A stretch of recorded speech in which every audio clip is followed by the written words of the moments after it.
Hello. Hello, all you beautiful people. That's actually something another friend of mine says on his stream. He's like, hello, all you beautiful people. But, anyway. Hello, and welcome to Dolphin's Dive, the weekly strategically minded Handelabra stream hosted by yours truly, Dolphin. Handelabra believes in civil rights for everyone and in being as inclusive as possible, so any comments or activity actively working against that goal are not welcome and will not be tolerated. You can follow us at Handelabra Games on Twitch and Handelabra on Twitter, Facebook, and YouTube. You can follow me at Dolphin21 on Twitter, and on Twitch and YouTube, it's just Dolphin, no digits. Sentinels the Multiverse, One Deck Dungeon, and Bottom of the Ninth are available on Steam, iOS, and Android devices, as well as analog, cardboard, ink, and dice. And you can get the game and more info, games, plural, and more info at handelabra.com. Hello, Blaster. Cube 210. We are here with the usual One Deck Dungeons start of the stream. And our goal, as has been for the past couple months, is to try to get the remaining achievements, which I eventually have to figure out how to get the achievement window showing, because, I mean, it's the Steam overlay that is not getting displayed when I pull up the achievement window. But anyway, that's okay. We are going to probably go for the Strength achievement to follow up the trio of the singular color dice and skill achievements. 3 weeks ago, we got the Now You See Me achievement, winning a game only claiming magic items and skills and only using magic or free skills. 2 weeks ago, we got the Cat-like Agility achievement, win the game claiming only agility items and skills and only using agility and free skills. Last week was the monthly Oblivion match, and this week we are back to the usual grind. So today we're going to do the Do You Even Lift achievement, win a game only claiming strength items and skills and only using strength or free skills. And I say today is the day we do it, assuming that we can, of course, do it. But we shall see. We're going to do this, I think, on Novice, because that just makes it easier. Starting with the extra heroic die and the additional potion token, because, well, these achievements can be rather difficult. So, we can only claim strength items and strength skills, which means that we probably want to pick a hero that doesn't start with much strength, but does have a decent amount of agility or magic. Mage has great magic, not as good agility, though, but that is a possibility there. Rogue has a lot of agility, but not too much magic. So I guess like we can choose which one we want to have more of and try to go with the dungeon that focuses more on one or the other. Warrior is all sorts of wrong. Kalyana. The problem is I don't think I can use Fairy Fire, right? I can only use magic or strength or free skills. This is a magic skill, so I cannot use that skill. Fanatic has a lot of strength to start with, which balanced sets all around. Druid, it starts with a lot of magic. Hello, Janagro. How are you doing? But this is swap the values of any two of your non-heroic dice. I have not seen that one yet. I guess I've never played Druid solo, so maybe I'm going to play Druid tonight because I haven't played Druid solo yet. Lots of times when I am playing offline, I tend to play a two-player or a two-hero game because it makes it faster to level up these what are they called, hero progression sheets. And since one of the achievements is to fill in all of the boxes or check all of the check boxes, that's going to take a while. So that's one of the things I've been doing offline, is working on that. But there's no one that has balanced agility and magic but low strength. So I do have to make a decision as to whether I want to go with a magic spec or an agility spec start. But I think we said Druid might be a possibility. I think not too... I mean, I'm going to be completely wrong here. I don't think too many bosses are very agility heavy. Like Dragon has, you know, these agility boxes for armor. But... or these armor boxes that are agility squares. So if I can't cover these, then I can't do the rest of the encounter. But the Mud Golem, who looks pretty similar, I guess I could just use the arrows, right? Yeah. Like, Mud Golem has higher values on the magic and strength boxes, but these are not armors, so you could fight the Mud Golem without, you know, having good agility. But yeah, that's one possibility is the Mud Golem, and you can see his front side does not feature much agility, so that's probably fine. Hydra's Reef, well, there's agility there, but it's not really too strong, I guess. I mean, most bosses feature, you know, a spread of damage types, but like, for instance, the Poison Elemental, you need a lot of agility to handle this fight. Although one fun thing is that you could get this skill that, although I guess, actually, is it, or actually no, it's a potion, isn't it? So I don't know that I can claim potions. I've never actually quite figured that one out, if I can actually claim potions. But there is a potion that removes all armor icons, and that would make that fight a lot easier, but not sure. The Yeti, well, he doesn't have as much agility, but he does have a lot of strength, which is fitting since we're trying to do a strength run. And all ones rolled are immediately discarded, though, which is a bit scary. Lair of the Indrax, let's not do that one. Leech is very all colorful, but the first time you cover a skull icon, you could discard the die. And 2s rolled are immediately discarded. Minotaur is a lot of strength there, but also agility with the combat thing, so maybe not that one. Oh, and this one's a scary one. Yeah, we're getting to the harder side, I guess. But Mudlands, I guess, was the best contender, although, like, I guess there is mana here, and I can't increase my mana dice. But the Druid does start with 4 mana dice, and since I can't, you know, take mana items or mana skills, we might do that. Lilia, Bird Companion, can allow me to swap the values of any 2 of my non-heroic dice, so that can help with covering up squares as needed.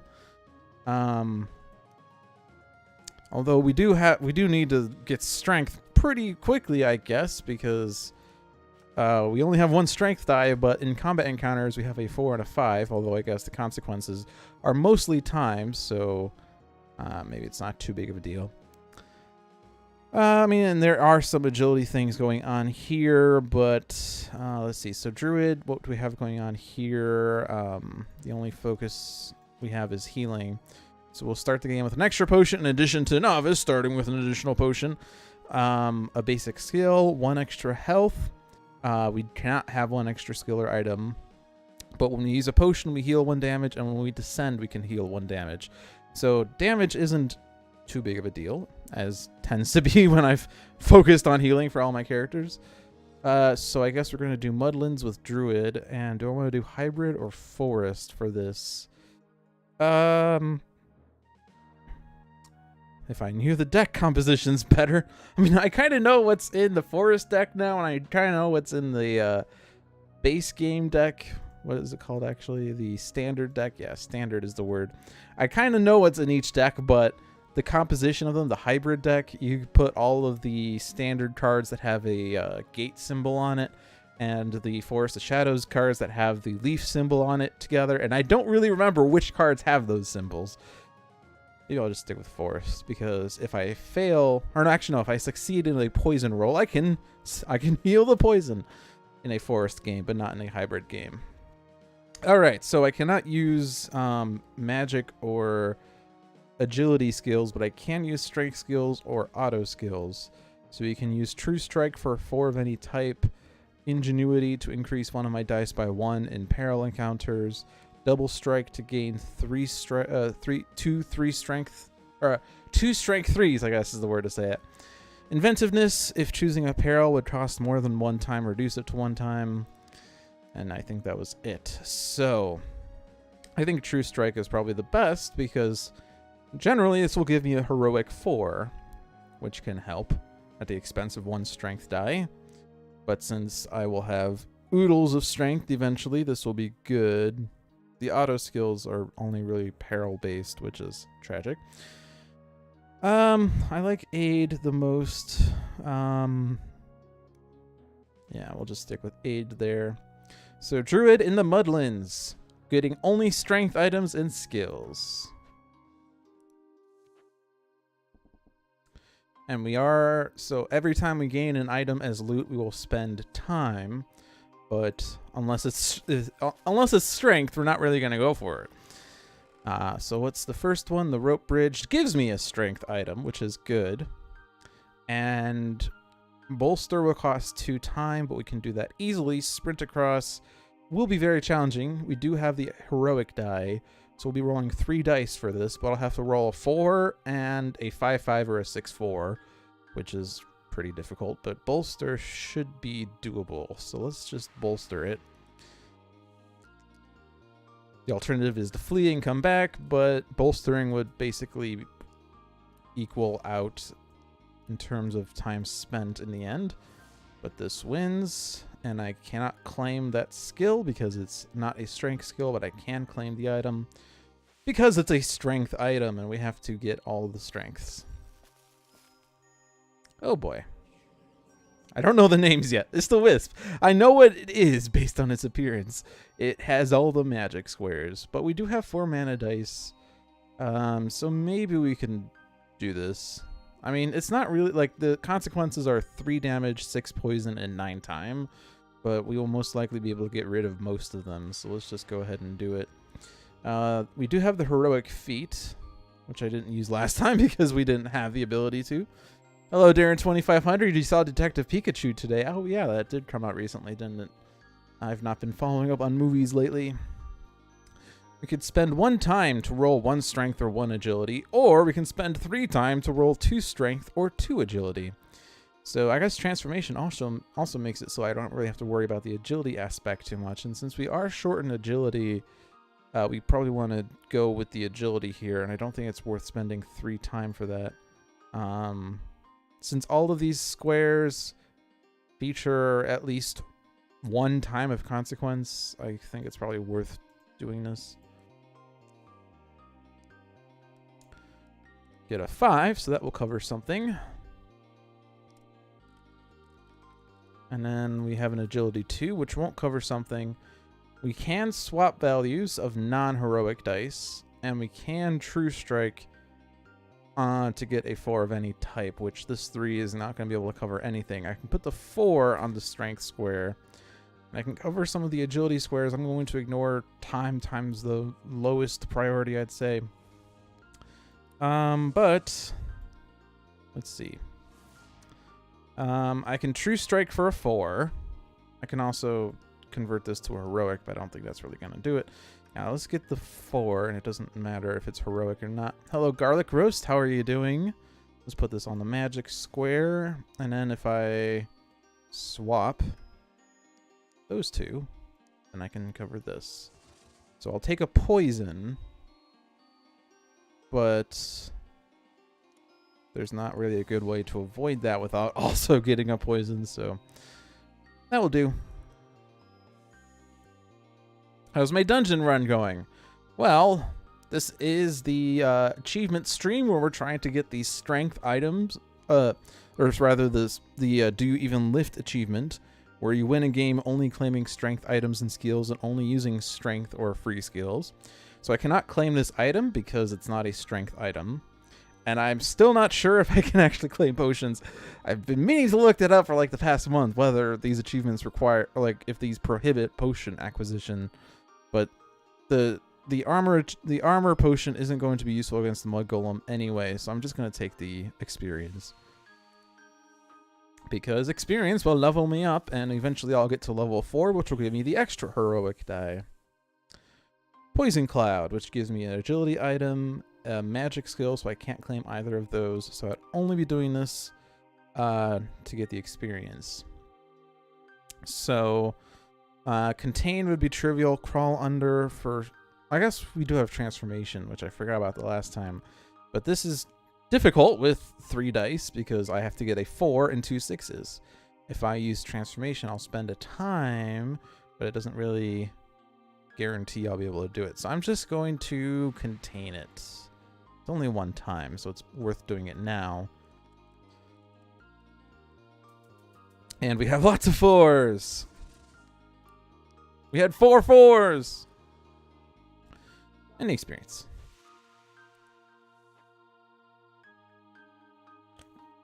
We're going to be a pretty buff druid.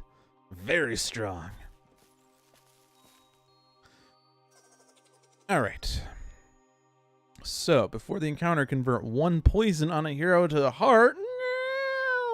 This does give me a strength. The slight challenge here, though, is that there's a lot of strength armors, which we can transform. We don't need agility at all, so, you know, agility is just whatever. We could throw it into True Strike, or like whatever the agility roll is, we can convert to a heroic and then throw that into True Strike to get a 4, which can cover up something. We can also, if we get a 6 on an agility die, we can use Lilia to swap it and then use True Strike, which is probably better. Yeah, we'll probably enter, and I will probably transform for an extra strength die. Of course, the thing to think about is whether, you know, the time spent is worth it, but there are some hearts there and a poison there.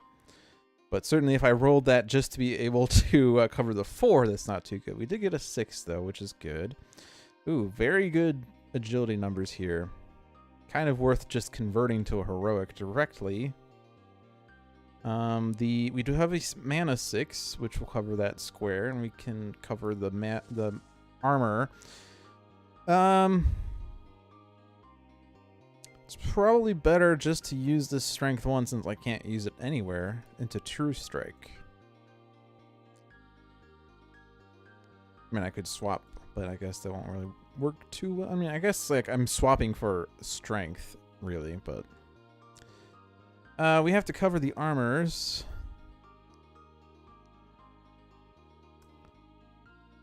And hopefully I can cover something else.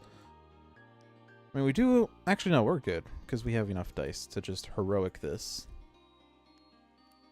Because every other square is actually covered, so that's good.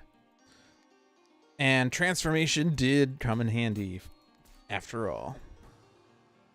But this is a strength item, I can claim it. Druid is starting to buff up. We have not really found a strength skill yet, and by not really, I mean not at all. But I think that was the same as last time. Mr. Tom25 is raiding with a party of 4. Hello, Mr. Tom. Thank you for joining the stream. Another strength item to be claimed. Yeet! Oh, boy. Well, all of a sudden, chat activity. Hello. I mean, not suddenly chat activity. There was chat activity before, but exciting. Nice to have a raid here as we try to get these strength achievements. We cannot use the heroic feat step, which is going to be a little tough because we will not be able to get extra agility dice. And this poison square here is scary. But the item, getting more strength items, is very important, so I'm just going to try it anyway. The worst that can happen is I take 3 damage and 3 poison, which will not kill me. Alright, and we can swap numbers if we need to, and there's no armors, so I can at least cover some squares immediately. The strength squares are done. I guess I can cover that agility square, but the question is, how do I cover the remaining agility square? How's the stream going? We are, as we said, trying to get the achievement for getting only strength items and skills. So it's going pretty well, I think. This agility, or heroic one, could at least go into the agility square since I can't swap values, and I can True Strike with this one anyway. And the hope is I can cover this square because this square gives me poison. I'm not really worried about time. I would need 4 more to do that, which I can do if I move that 4 over there. And then the only consequences are time, which is fine. And then I get another strength item. That actually caps me because I can only have 3 items.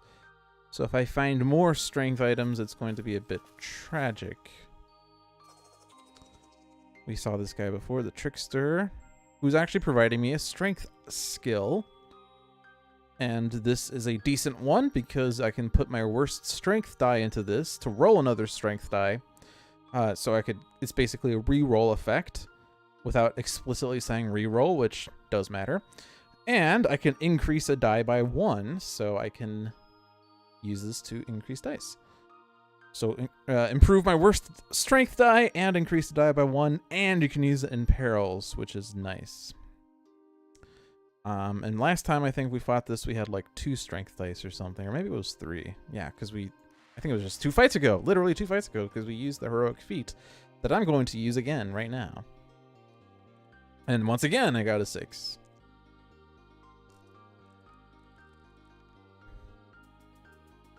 My strength roll is decent. My mana roll is less decent, but we do have an agility 6 I can swap with a mana. Let's leave that 4 there. We'll probably swap these 2 values to get a mana 6. We do have a strength 5. We have a strength 6. We have a strength 4. We can get a heroic 4. And now all the armor squares are covered. The only thing I need to do is swap 2 values like that to get the mana 6. And that is done. And now I have a strength skill. Now I could enter this door and then fight this door, you know, these 2 doors. Or I can explore, which will put 2 cards down. And then I'll have 4 cards out. But then I'll start having to take damage with the end of floor effects, but I think I'm going to do that. We are doing pretty good on damage, and I am trying to find more strength skills. We do have potions to heal me. With first aid and cure, I will be able to heal 2 damage with a single potion use, and when I gain a potion, I'll also heal, and when I descend, I will heal. So lots of healing, which will allow me to mitigate the end of floor effects. So let's actually just enter one of the doors I just plopped down, which would have previously been discarded. And we have the rock worm, which gives an automatic poison. Unfortunately, I cannot take the item. I cannot take the skill. I could fight this for experience, but this requires a lot of strength. No agility. I mean, it's probably worth doing. Except my first instinct is to use transformation, but that will actually give me a damage right away, because the time spent will convert to a heart of damage because of the end of floor effect. So is it worth doing just to level up? I mean, there's lots of 5s here. I have to have a 12. I mean, we do have Blitz. We do have True Strike. So yeah, I'm just going to enter. I feel gutsies. How many undos are allowed after you convert dice? You are allowed as many undos as you want, except once you roll a dice or once you open a door. Basically, once you gain information. You can also, if you check the discard pile, you will, like, those things will prohibit undo. Like, once you gain future information, you cannot undo. So, like, if I spend for this strength die, I can still undo right now. But if I roll this die, now I know that I rolled a 4. I cannot undo that because that is future knowledge. And I could use a potion now, and then I could undo the potion. But if I roll now, I cannot undo. So then I could do things like I'm going to swap this 1 and this 4, and then I'm going to use True Strike to gain an agility 4, and then I can undo those. But if I put a die into Blitz, which I'm probably going to do just because I can, and then I roll this, then I can't undo. Actually, I probably shouldn't have done that first, though, because I might want to use True Strike. I didn't get a heroic 5, but that's okay. I can convert this 4 into a 5 to cover the armor square. So let's at least try to cover the squares that we have equal numbers for. I think that's generally a good idea. We can change, or we can swap this mana 5 with this strength 1, I guess, to be able to cover this square. The problem, though, is that then it'll be harder to cover that 12, but I guess we can just put all of those into that. But then the next issue is I don't have enough dice to put into this. I don't know why I moved that 1, because that's not helpful. So decisions will have to be made. Now, time, although we are at the end of the floor, I still kind of view time as a lower priority. Like, certainly avoiding 2 damage is better than stopping 1 time.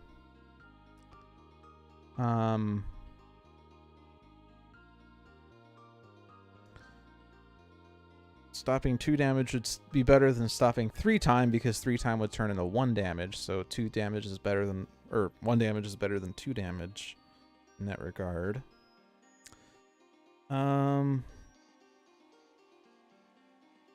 Is there something I can do with the mana set?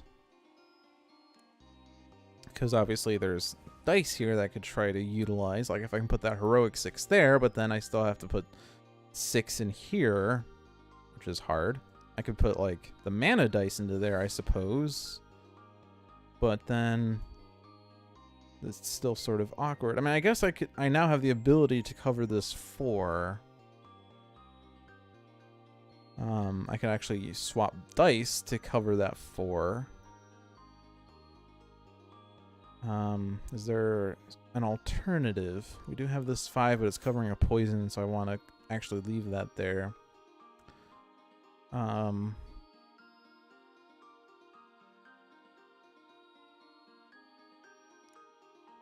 can put that 4 there, I guess. And then I can make a heroic, but that's kind of less efficient in dice. Is time usually the lowest value? Well, if you go through a floor too quickly, then you'll get to the next floor, which will increase the difficulty of all encounters. So you kind of don't want to just spend time willy-nilly. But, you know, health is a permanent consequence. Poison is a permanent consequence. Time is, you know, you spend time, which speeds up the floor, but it's not really permanent as much. So I kind of rank time as less of an issue. Now, at the end of a floor, time does become more of a factor. I mean, time's always a factor, but it's more of an issue because for every 3 time that we spend at the end of the floor, I will take 1 damage. So trying to avoid spending too much time there is vital. I don't think I'm going to be able to cover the 5, so I'm just going to cover that. 2 time is better than 3 time.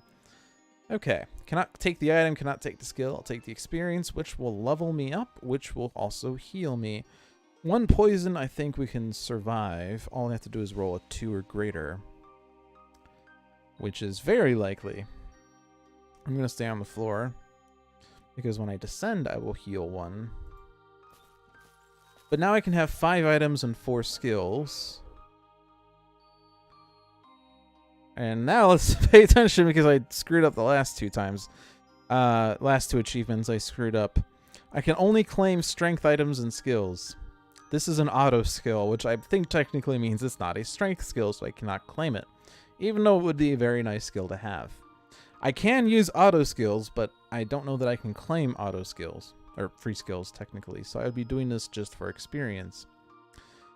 Which, I mean, experience is experience. I can charm it pretty easily. So I'll just charm it for the experience. I cannot take the item, I cannot take the skill, so this is purely for experience.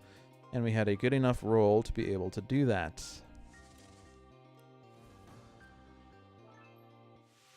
Stay on the floor. Take more damage. It's okay. Bit risky, I guess, but it's okay. Skip the heroic feats guy. That's all I ever think. Ice Shroom. I'm going to try to remember names more often, though. Ice Shroom. Skip the use heroic feats step. Okay. But he does give me a strength item.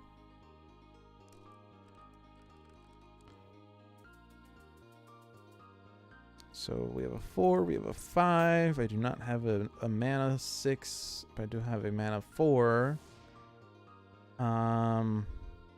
Strength I don't need as much anymore. But I could use Blitz to increase the die by 1. I could True Strike to get a 4. And then I could Blitz to increase it by 1. I can swap values around, but currently the agility is going to cover the 10. Which is important because that has poison on it.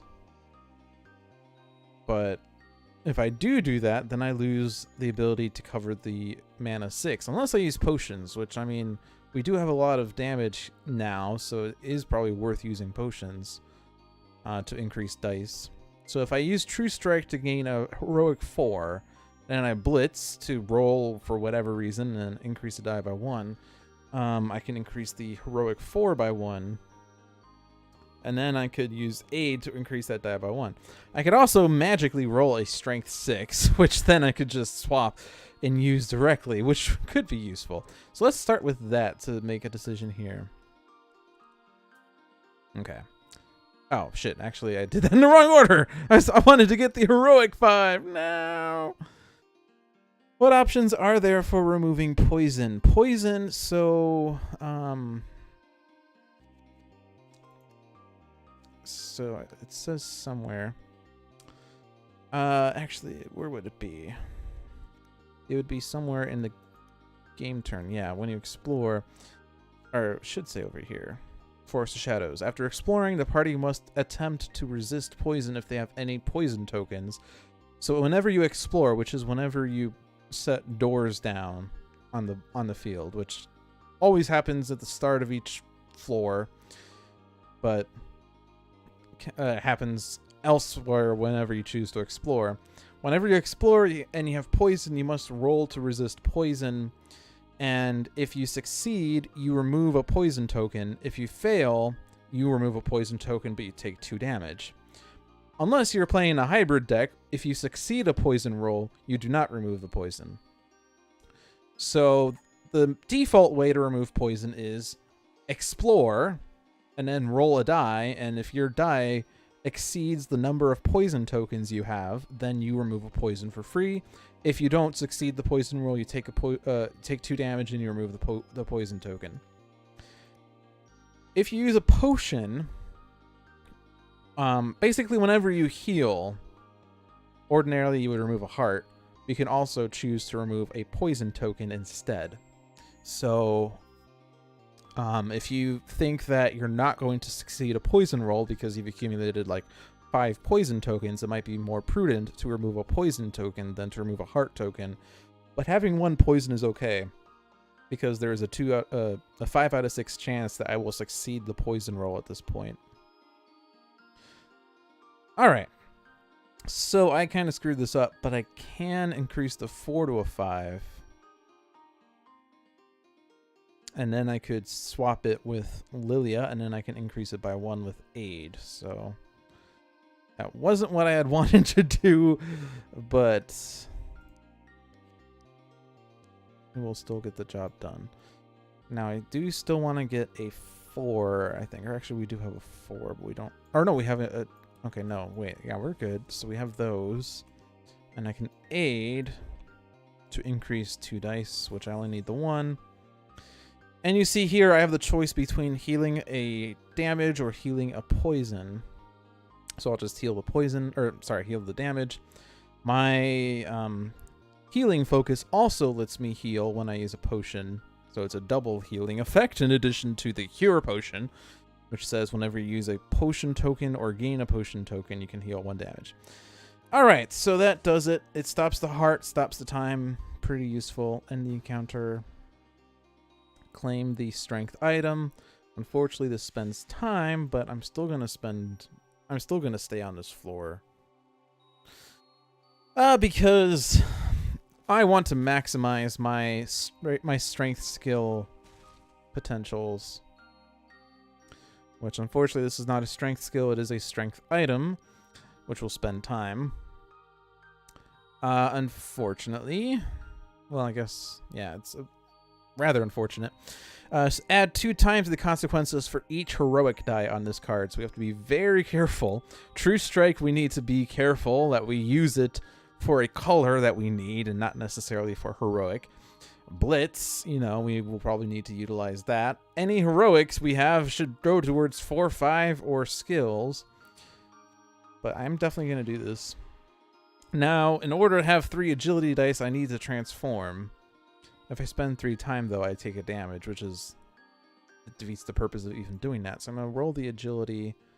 Didn't get a good enough roll, but we're fine for now, because I can aid for now. We have a 5 on agility. We do not have a mana 6. I can blitz to increase 1 of those by 1, though. I can Lilia to increase another 1 by 1.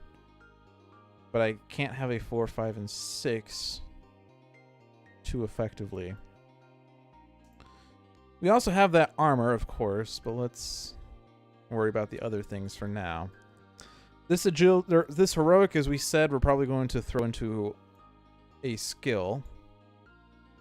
And this one we'll probably also throw into a skill. And let's not just use Blitz right out the gate, because we might want to use True Strike, although it's actually more likely that I will use it on one of these 5s. I could also aid to increase those, but it might be, so we can change the 6 and get a 6 that way though. And if I True Strike, so in order to swap that, so yeah, I'd be swapping for these 2 if I were to do that, which since it's not gonna, I'm gonna start with this. I can undo it. Might as well do it because I can undo it. And then I could use True Strike to get a 4. So let's just consider that as the 4 for the agility. And then Blitz I can use to increase this die by 1. So that takes care of the non-strength squares. However, I still need to cover the armor.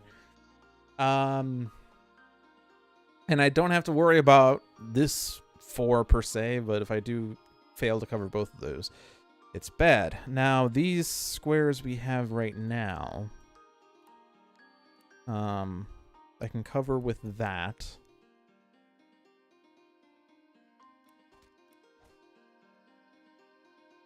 But then I don't necessarily have something for this. Now, we do have Blitz that is going to give me a strength die, so it is possible for me to get a 5 through this.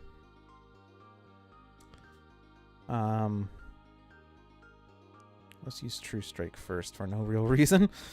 And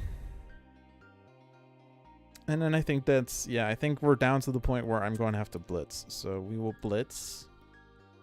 Oh, and I have a heroic here, which is bad. We don't want that heroic there. We want to increase this by 1 because then I can cover that square. I have to remove this heroic, which I can't do while I too many things, but I can put that there. Okay, now the question is, how can I cover one of those 2? The answer isn't really too good. Let me remove these. I will probably have to aid. If I aid, I can increase this 4 to a 5. But I won't be able to guarantee I can cover this armor, so I'd have to aid twice in order to do that. I can cover the 4 and just take the poison, but that increases the risk, but that saves me from having to aid twice. Because then I could just aid to increase these by 1, and then I can cover the 10 more easily.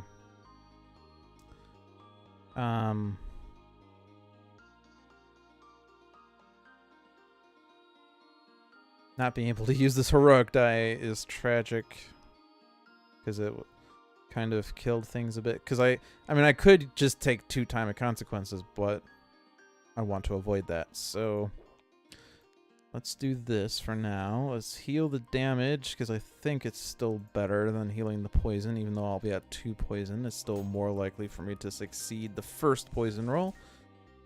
And yeah. Yeah, that's... I could use another aid if I convert these to a heroic. I could then aid and cover both the 4 and the 5, but I think that's fine. It's just 1 poison versus, you know, healing 1 poison, which is not worth 2 potion tokens, I think.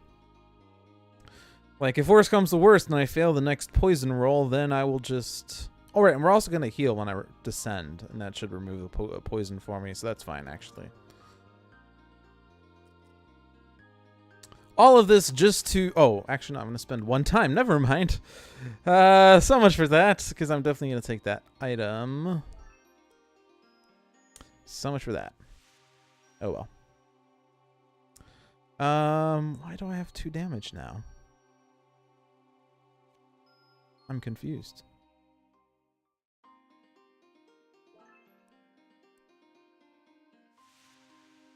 I have 2 damage now, and I don't know why. That makes no sense to me. Because we have no damage now. I take the item.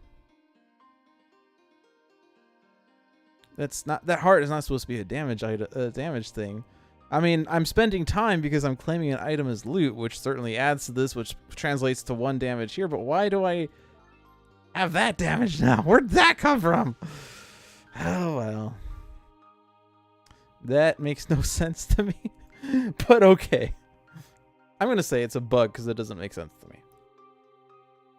Like, do you see a reason that I took a damage there? The one from the floor was the one I knew about. This one that happened there, yeah. If you're confused, and I'm confused, then we're all confused. Oh well. It's probably not going to matter.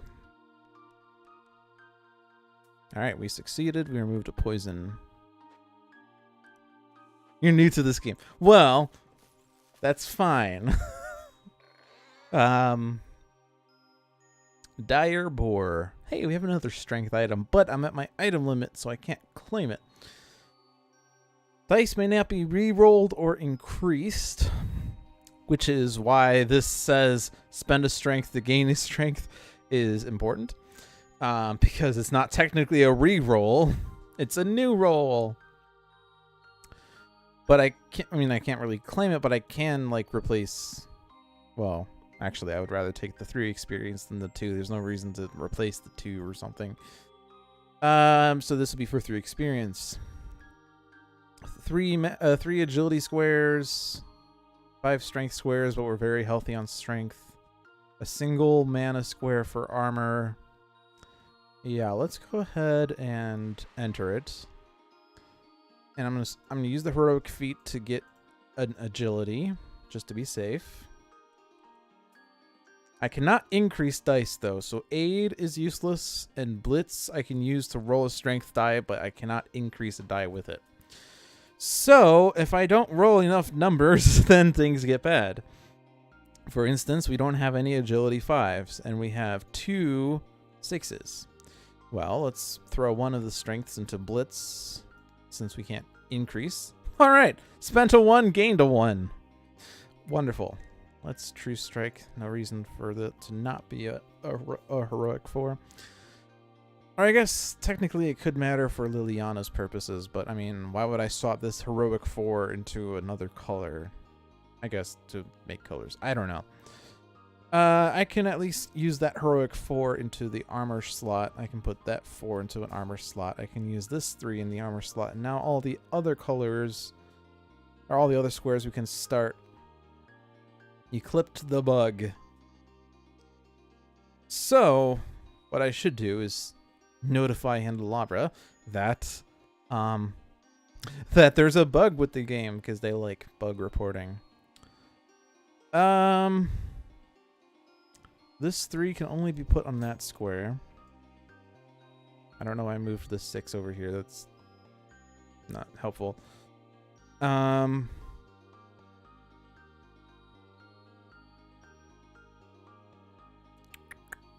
We can swap values, and we'll probably have to do that. I'm more scared of taking 2 poison, but I guess it's... I can swap... So if I swap, like... I guess it doesn't really matter. Let's swap those. I can put that there. The remaining dice can't be used because all these other squares are too high.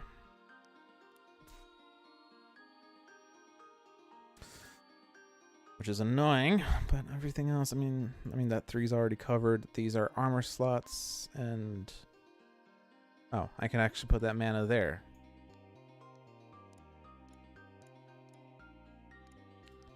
Which frees up that heroic die. Now I can put that there. Which is a little better. I guess I'm spending 1 fewer time. Woo! But still 1 heart, 1 poison, and 2 time. But Nothing I can really do about that because I can't aid. So, whatever. I'm at my item limit. Can't take that skill, so I'll take the experience. If I take the item, or if I claim it, again, an item as loot, I'll spend time, so that's bad. Another Panther. And again, I can't take the item. So I would charm it, I think, because the agility is weaker.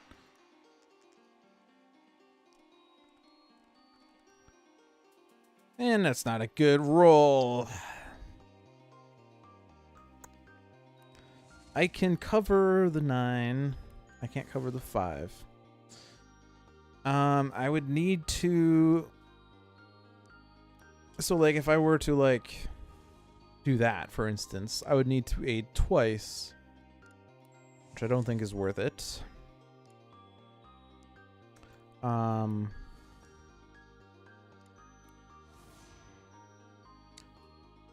Yeah, and there's no other way because we don't have a 3 that I could aid to get to a 4.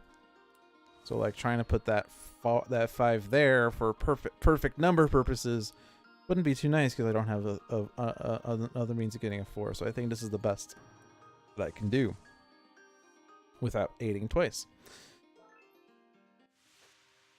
Let's get more strength skills because we like strength skills. We like skills, period. Skills make things easier. That's not a strength skill, but we can clear the path with no effort.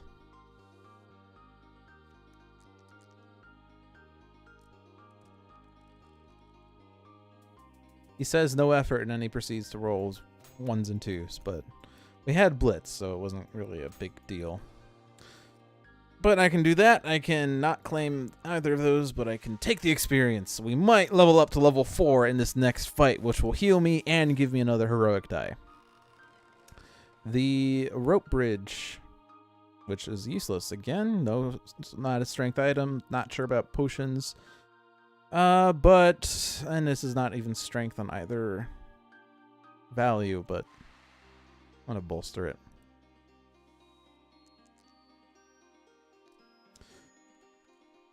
And now here, we don't have the 5. But here, if I do aid, I will be able to cover all the squares. So I'm going to go ahead and aid then. And heal damage. Because I will gain a potion after this fight anyway. Whenever you level up, you gain a potion token. And gaining a potion will heal you.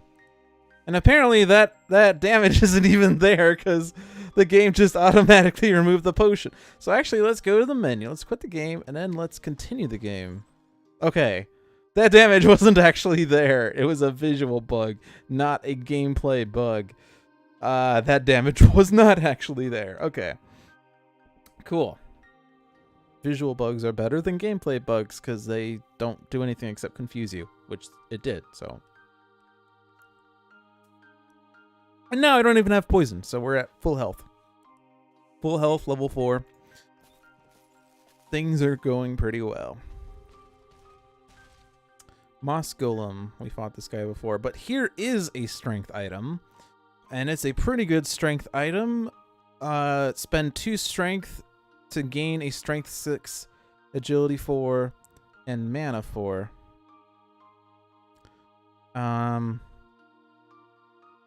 And there's the visual bug. All right. Awesome. All right. So we will definitely enter because we want that. Do we have enough dice to do this without the transformation? I kind of feel like... I mean, I guess the last time we did this, we had issues with getting 4s, 5s, and 6s, didn't we? So let's go ahead and do this for the agility. We do have an extra heroic die now, though. Plus another strength die. Oh, 6. Perfect. That makes me feel like that was a very good transformation, especially since my normal dice gave me 2 agility 2s. In fact, most of these dice are pretty bad. But I do have a agility 6. I have something for the mana square. We have a strength 5, a strength 4. I can swap values for an agility 5. I can make a heroic die. I can't put heroic dice on this card, but I can make a mana 4 rather, so that can go there. I can use Blitz to roll and increase a die by 1. That mana square we kind of want to cover, I guess. The strength square we kind of want to cover as well, I guess. And we're already using the swap for this, so I can't swap this 5 into a 6. Let's see.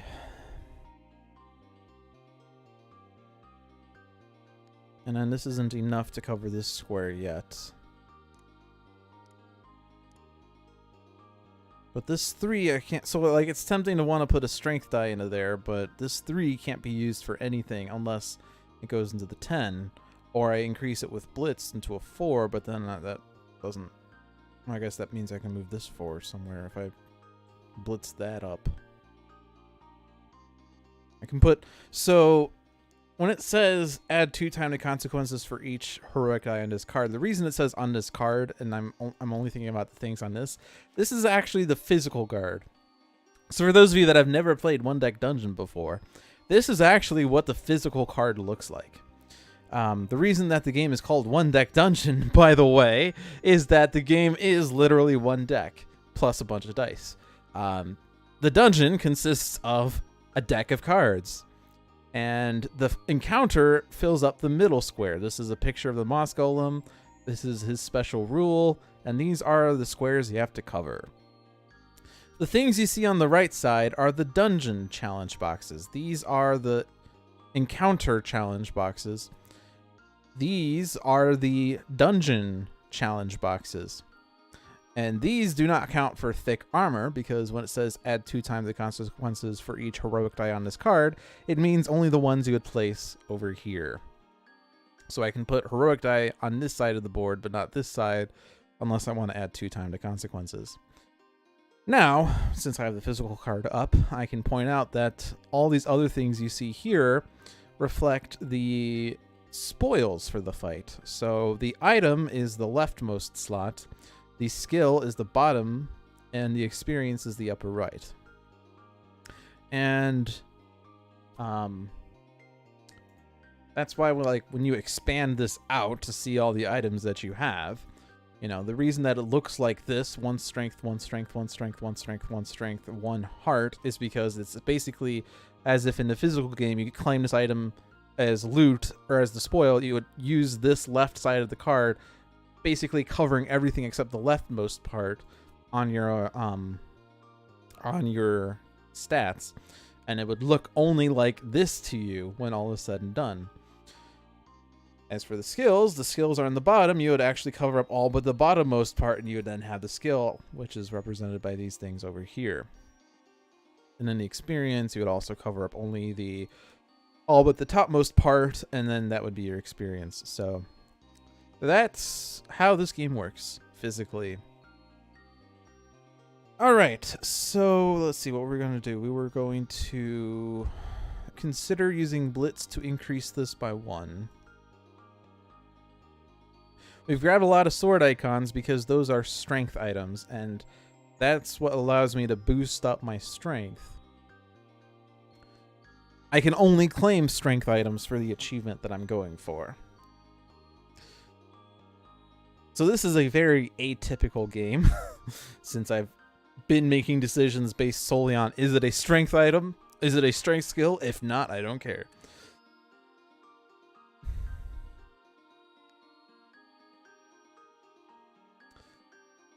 Let's see. So where were we at? I think this was True Strike is why I was getting confused. This was the one that's going to the True Strike. This is 3. I could Blitz to increase by 1, and then I can save a strength die. Well, that's definitely going to go there, I think. Because there's...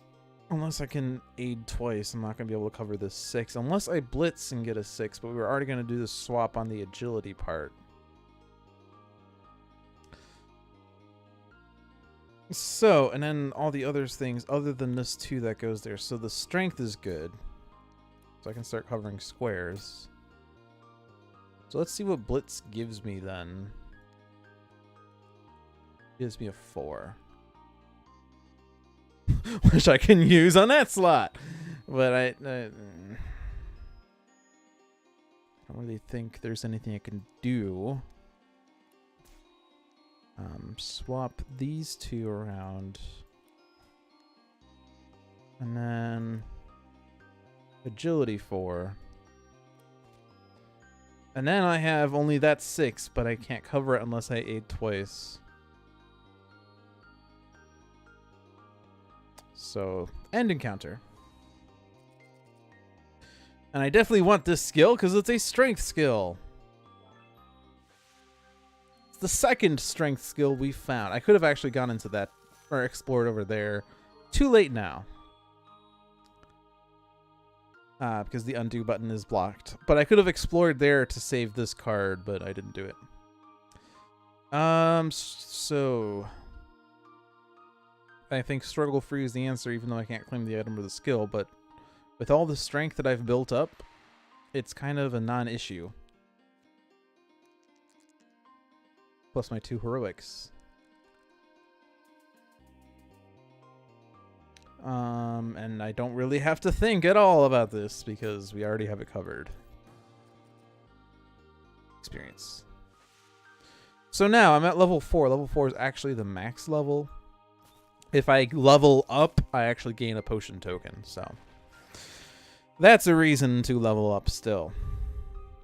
Before the encounter, place a poison on a hero. Okay. I'm not going to use a heroic feat this time. Look at those 6s. 4 strength 6s and a mana 6. Dang. Alright, we have a 5 there. I could devastate, but it actually wouldn't be too useful. It'd spend time. Which is part of the problem with devastate. It's a great skill, but it's a costly skill. Probably can actually just do this without... Actually, I probably want to save that. Could do this without much effort. Okay, maybe some effort.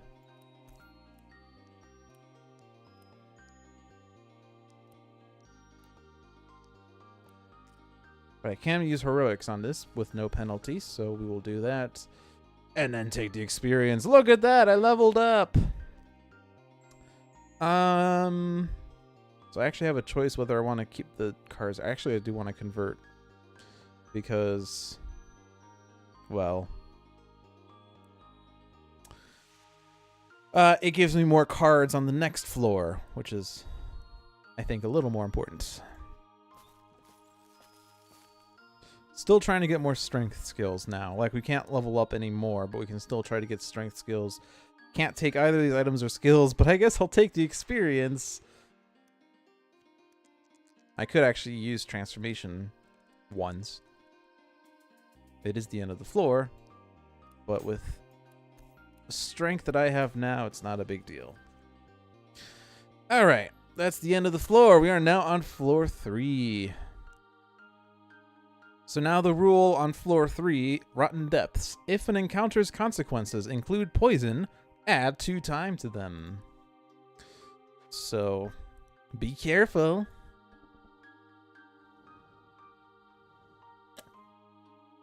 Why was there a Mini Pack 3 update? Did the update actually literally just happen? No. Why was there a Mini Pack 3 update? Is there a hero in Mini Pack 3 that we have to watch out for? I cannot take the item or the skill. I'm so tired of this. And this isn't even a strength option, which is extra annoying.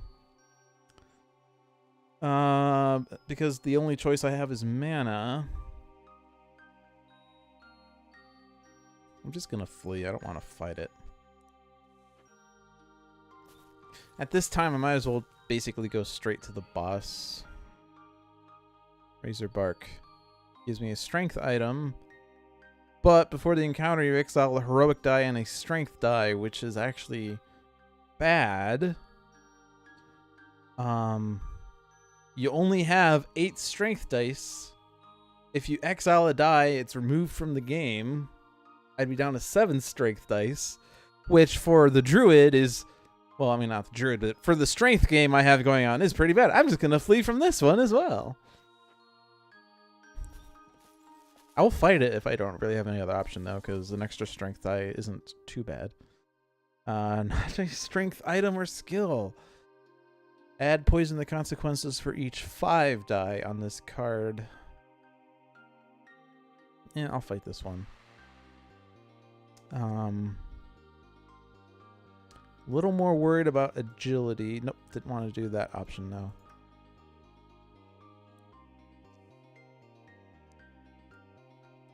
Okay, 6 is good. See that there's 5 squares here, and it says if you put a 5 die in this card, it's bad. Yeah, that's a bit of a troll. Okay. We have a mana. That's the only armor. Don't want to put 5s on this card, if possible.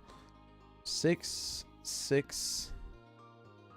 Does poison matter since we're on the last floor? Actually, start of each boss turn will involve a poison roll.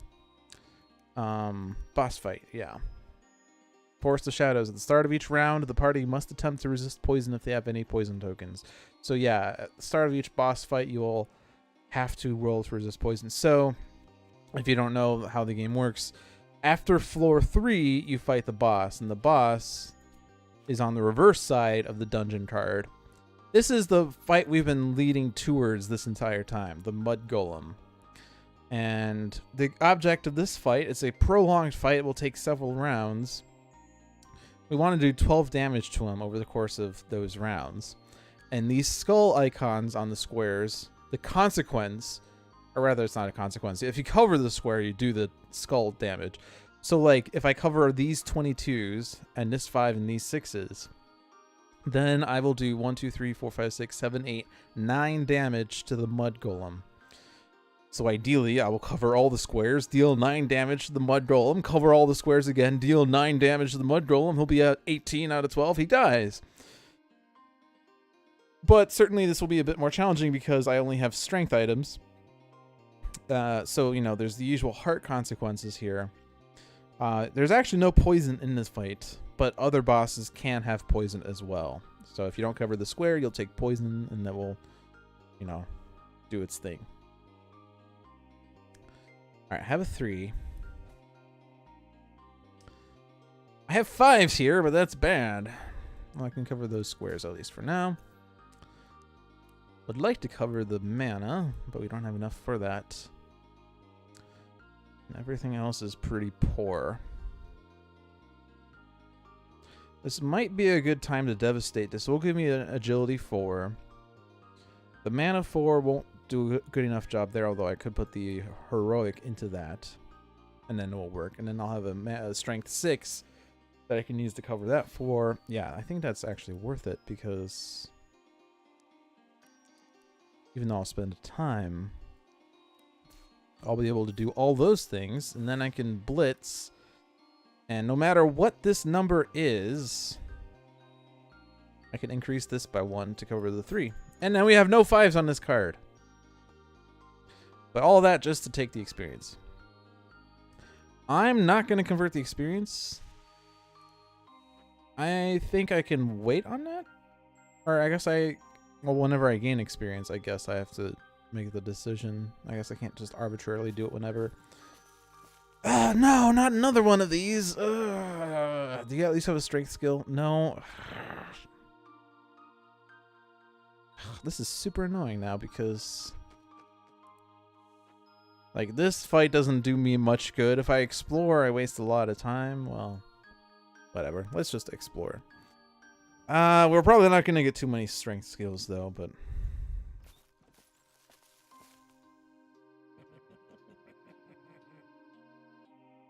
Nope, not a strength skill. Does give me a strength item, so we'll definitely do that. I'm not gonna use the heroic feat this time.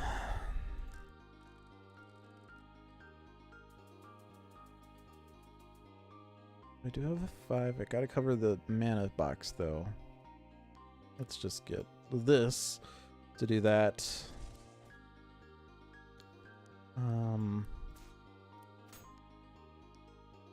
Oh, I don't have a 6 either. But I guess 1 poison is okay.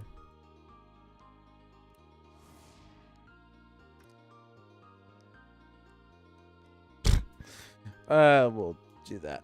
I'll take 1 poison. Oh, but because I'm taking 1 poison, we're gonna add 1 or 2 times to the consequences. That's okay. I'm mainly doing this to actually... Oh, no, actually... Actually, I don't want to do that. Because I wanted to take the strength item, but that will spend time. So, actually, I don't want to do that. I want to avoid spending time. Well, if I... Oh, I already blitzed, so I can't increase it by 1. I could aid to increase by 1, I guess. I could swap this 6, but... It's not any good, because that's a poison. I want to avoid the poison. But I guess I could put the 5 there.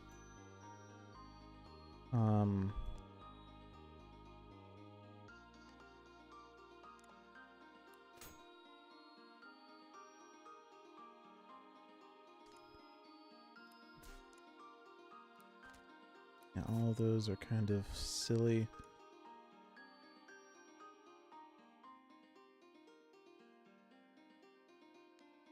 Oh, actually, if I...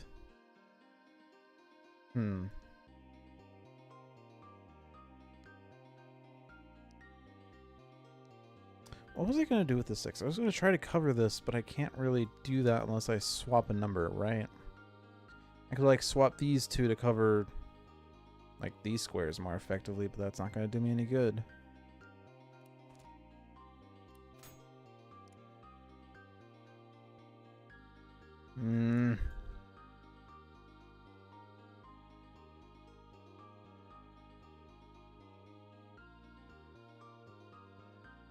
We're trying to avoid the poison because the poison's taking time, and time plus consequences, or time plus the item time is bad. I have to cover this square, I have to cover this square, I have to cover this square.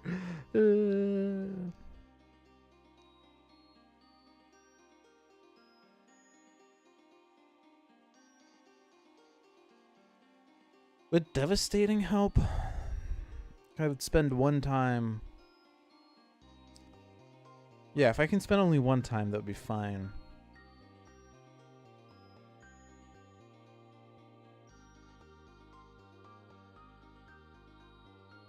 This would give me agility 4. So let's see what happens if I do this. So I would be able to cover those. And then I can make a heroic. And another heroic. And then I can cover all of them. Alright, there we go. No poison consequence, no time consequence. Taking the item takes time. And then I have the option of converting into experience now. Let's actually hold off on that still. I'm going to explore here first.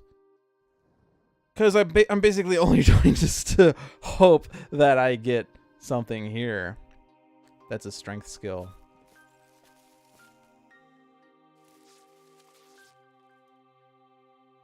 And balanced attack is a strength skill. There we go. I will clear the path. Yes, I will take damage. But I'll use the heroic feat. Cool.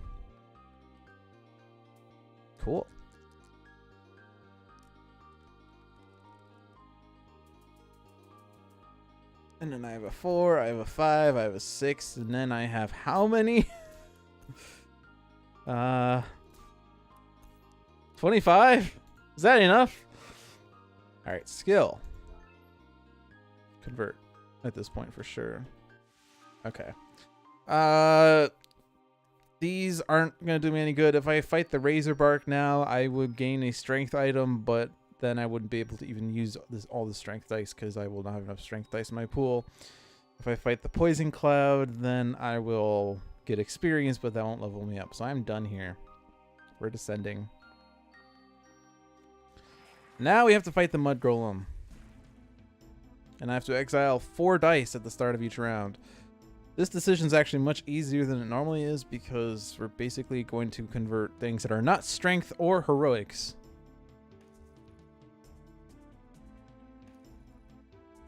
Because we can't really... Well, I guess with balanced attack we might want to be a little careful, but...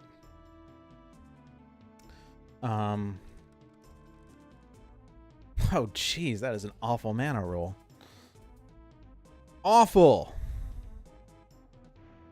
Alright, let's start with balanced attack. So what does this do? Increase one of them by 1, so it doesn't really matter what other things we have going on. So let's roll this. We can increase one of these by 1. So bearing in mind, I want to be able to get a mana 6 and an agility 5 somehow. Because then I can cover skull icons, and skulls are the most important because they will progress this fight. I guess increasing this mana 5 to a 6 is the best. I could also increase this agility 4 to a 5, but I already have an agility 6 that can cover a 5 slot. So I will increase the mana. I guess I do have this heroic, though, that could have gone there. But that's okay, actually. I will just save that. We have the skull icons there covered, which is the most useful. Now, if I use Devastate, and I'm pretty sure, like, I see different things every time I do this, but I think when I do this, whenever you spend time, it actually exiles a die. So Devastate would be very useful, but I have to be very careful with it. We do have Lilia that I can swap values with if needed, but let's not focus on the agility for the moment because, I mean, 2 hearts of damage twice, but I do have lots of health here, plus aid for the next round. So where do we stand number-wise? Currently, we have 6 on mana and 16 on strength. I can actually turn that strength to a 22 if I use the heroic, but then I don't have enough for the mana. But the mana is probably not going to happen. Stop trying to make mana happen. It's not going to happen. That was such a poor mana roll that I don't know if there's an effective way of dealing with that. Granted, I do have Blitz, which can increase the die by 1. And using Blitz will at least return, or I mean, it will at least give me a strength 1 that I can put back into that. If it gives me a strength 6, that would be awesome because then I could save this heroic 6. But first, let's use Blitz and increase the mana by 1. I think is the best choice. Because that heroic I could use towards Devastate if I wanted. So that doesn't really do too much good, except I can pull a 3 out of that if that were useful. True Strike would give me a 4. Devastate would give me a mana 4, plus it would give me a 6, but I have to spend 2 strength die to get to that, so... so I have to be pretty careful. Let's see, if I use True Strike and I get a 4... Devastate, so let's see, so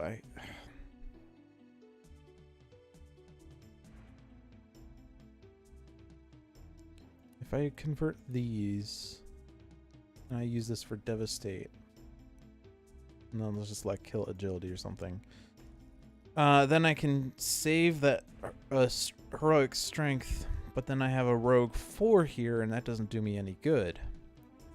Actually, no, it does do me good because I can swap values. There. Okay, that fulfills everything I wanted. Good enough. I'm not going to worry about the damage because I can heal it up pretty quickly. Alright, so this is a bit of a more important decision because if I do like remove 2 mana dice, then I can't immediately use balanced attack. In fact, if I use balanced attack and devastate, that uses up all of the available mana dice. And I probably don't want to use... Actually... No, I should be able to discard a strength, because I can't get more strength anyway. Unless I put a heroic into here, I guess, but... Let's think. Actually, no, let's do one strength. I can do one agility. I gotta save the 2 mana, so let's lose 2 heroics. Yeah. Because we don't need that many heroics.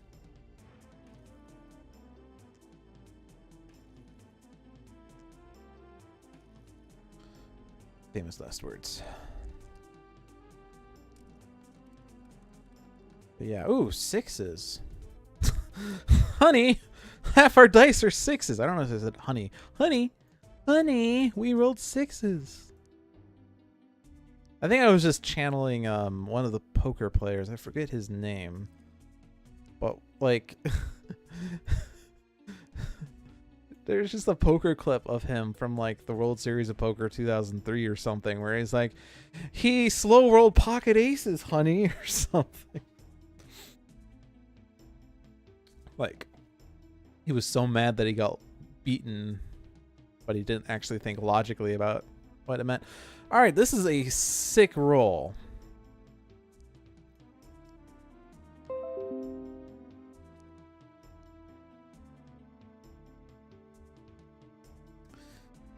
We've disconnected. Stay tuned.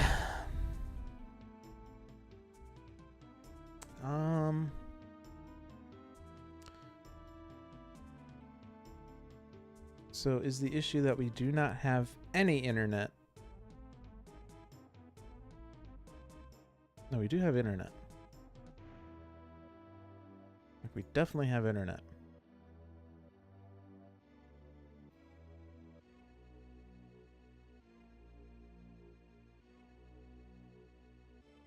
Is Twitch working?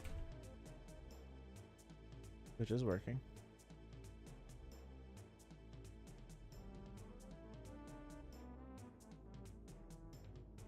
It says welcome to the chat room. That's good. Reconnection successful. There we go. Also, I have to fix my notification sounds because it is beeping, which goes out to the stream. So if there's anyone there in Chatland, I'm back. OBS disconnected, and I'm not really sure why. It doesn't seem like my internet went out, but it probably did because it does say welcome to the chat room. Which usually implies that there was an internet hiccup. But if you missed what just happened because OBS disconnected, we rolled a bunch of 6s here. Bunches of 6s. Ludicrous amounts of 6s. Kind of makes this trivial, I would believe, because we certainly have things to cover the skulls. And so this will kill the boss, and the object of the rest of the game is about survival, which... Their survival.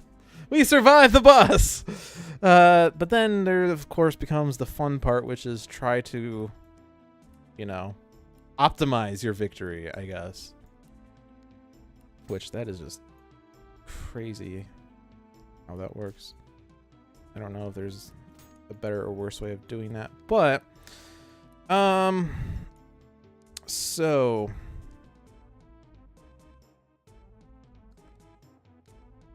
whatever. Let's just finish it. It is 8:18. Oh yeah, we're only taking 1 damage. Again, the mana part's the hard part, but actually I could probably do this. Actually, no, let's not do that just yet. Let's do balanced attack.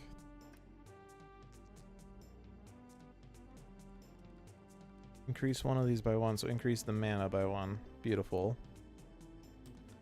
I can already swap the agility to the mana. Now I have 9 there. And then True Strike gives me Heroic 4. Beautiful! We are done. And I'm just gonna cure away the rest of my damage for the flawless victory. Is my chat working? Is anyone there? Because I don't see any chat activity. But it does seem like it's at least showing my messages. Anyway. Flawless victory. And we got the achievement for Do You Even Lift? So we successfully did it. We defeated the Mud Golem with only strength items and skills. And this gives me 6 circles, which I'll put into Crafty and Grit, because there's not really much else to do with it other than put it down here, but I don't really use those focuses yet. But now if I get 7 squares, if I get 3 more, I get Crafty. If I get 4 more, I get Grit. Together, I'll get both of those, and then I'll have maxed Basic and maxed Healing for the Druid.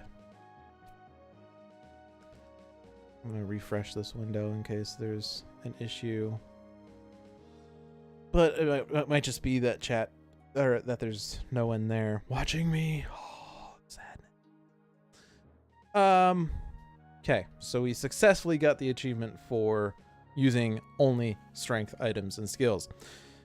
So there are a couple more achievements beyond the ones that said claim only strength mana. Test 2. Oh, I see you. Surprise, Pikachu. Actually, is my stream even working? Because it did say OBS connected, right? Yes, I see messages. The refresh did it. Okay, so I guess everyone had Twitch issues. There was a Twitch hiccup. I'm gonna say it was the thing. Or maybe it was my issue. I just had to refresh. Okay, anyway, congratulations. I'm back to Chatland. Woo! Alright, so we successfully did that. So there's achievements beyond the ones that we just did for strength, agility, and magic.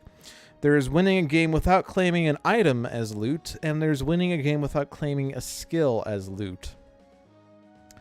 And there's one for only claiming and using free skills, which might mean I can't even get items, which is really scary. I really need to actually figure out whether you can claim potions, because certainly that would have helped a little bit, but that's okay. We've managed to do it well enough. There are a number of achievements for losing a game by special effects. There was one that I really liked. Actually, there's only like 3 on this list, I guess. Lose a game by taking damage from running out of poison tokens. I like that one. So if you take too much poison, there's only like 8 poison tokens total. If you get up to 8 poison and then you get a poison consequence, you actually take damage instead. Fun fact. Alright, we are done with One Deck Dungeon. We got the achievement for strength. Next week, we're going to do another achievement of the same sort. Either free items, or only skills, or only free skills. We'll figure it out next week. That does wrap up the One Deck Dungeon part. Now for the Sentinels of the Multiverse part.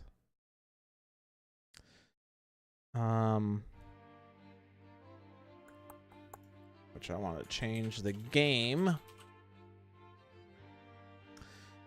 And we're still kind of going along with the idea that I want to see all the Nemesis dialogues for the Oblivion. There's the tag for Sentinels of Freedom. Isn't that the thing that was kickstarted or is actively being worked on? Anyway, or maybe it's not. Maybe I'm just thinking of something else. So we're focusing on doing the Oblivion heroes with their nemesis, and this week we got Bloodmage Lifeline, who is now publicly available, and his unlock condition was actually figured out just today. So we're gonna play with Lifeline. In fact, all of the variants are now out and about. Luminary's the last one. Except for not Santa, except for Completionist, guys. He's not even in the game yet. Although, maybe we'll see him soon. Maybe. Let's actually do all variants today because all the variants are now available. But we will do this against Deadline. Lifeline versus Deadline. We fought him a couple weeks ago, and that fight was actually pretty easy, even though I played Challenge. So maybe I just want to do Ultimate because it was... Oh! You can battle the villains with both Advanced and Challenge rules enabled. Warning! Ultimate mode is not for the faint of heart. Yeah, we're going to do that. And... I'm just going to put this question to chat for the first time in a long time. We haven't done Viewer's Choice in a very long time. This is a mini Viewer's Choice. Choose an Oblivion environment.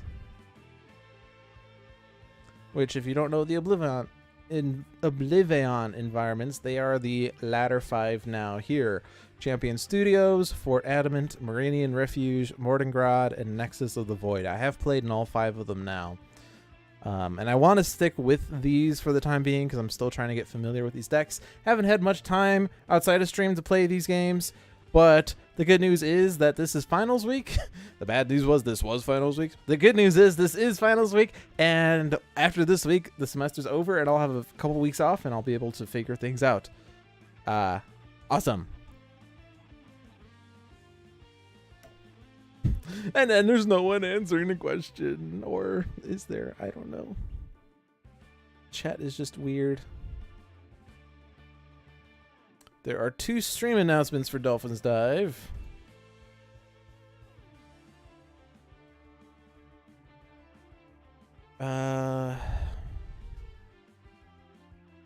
Maybe just chat's generally not working today. Either that or my chat broke again.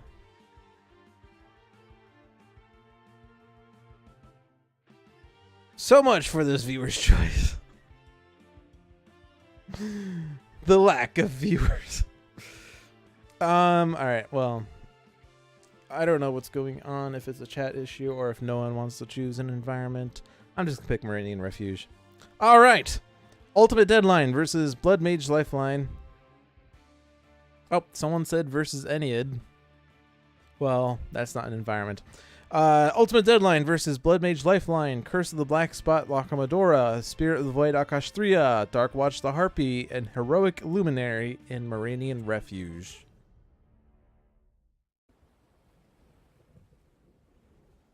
Yes, it is. Is this what I become once this world's civilization is reduced to ash and ruin? So be it. The ends care not for the means. I've never shied away from the cost of my actions, but now I must prevent my own greatest failure. Alright, so Bloodmage Lifeline if you've never seen him before. Vitae Strike. Power. Lifeline deals himself and each villain target 2 infernal damage. AoE damage with a cost. And I chose an excellent villain to use this variant with because, in fact, although he does have villain targets, we are playing on Challenge, actually Ultimate. We're playing at least Challenge, which means villain device cards are indestructible. So these cards will take damage, but it doesn't matter. Alright, well, fine. That happened. We are starting with an Alien Arcana, Discharge Life Force, Harrow, and Unnatural Upheaval. Comodora has Brig Teleporter, Chronological Sweet Spot, Temporal Rigging, and Way Anchor. Akash'Thirya has Cultivation, Rapid Growth, Strangling Roots, and Verdant Explosion. Harpy has Direct Strike, Lash of the Elements, Magical Bequest, and Tenuous Focus. And Luminary has Backlash Generator, Disposable Defender, Repair Nanites, and Saber Battle Drone. Or as I've been calling it, Sabre Battle Drone. And Luminary does like Lifelines or Deadline's devices because she deals damage based on the number of devices in play. And since these devices are, or villain devices are in fact indestructible, just villain ones, yep. Villain device cards are indestructible, so we will power up Luminary over the course of the game. But we have the Atomic Enclave, Oh, and we're still on the slow card reveals from last week. Let's turn that off because we're not doing Oblivion, so I don't need to read cards as much. Subduction, Super Zone, and Calculated Orogenesis. 2 catastrophes.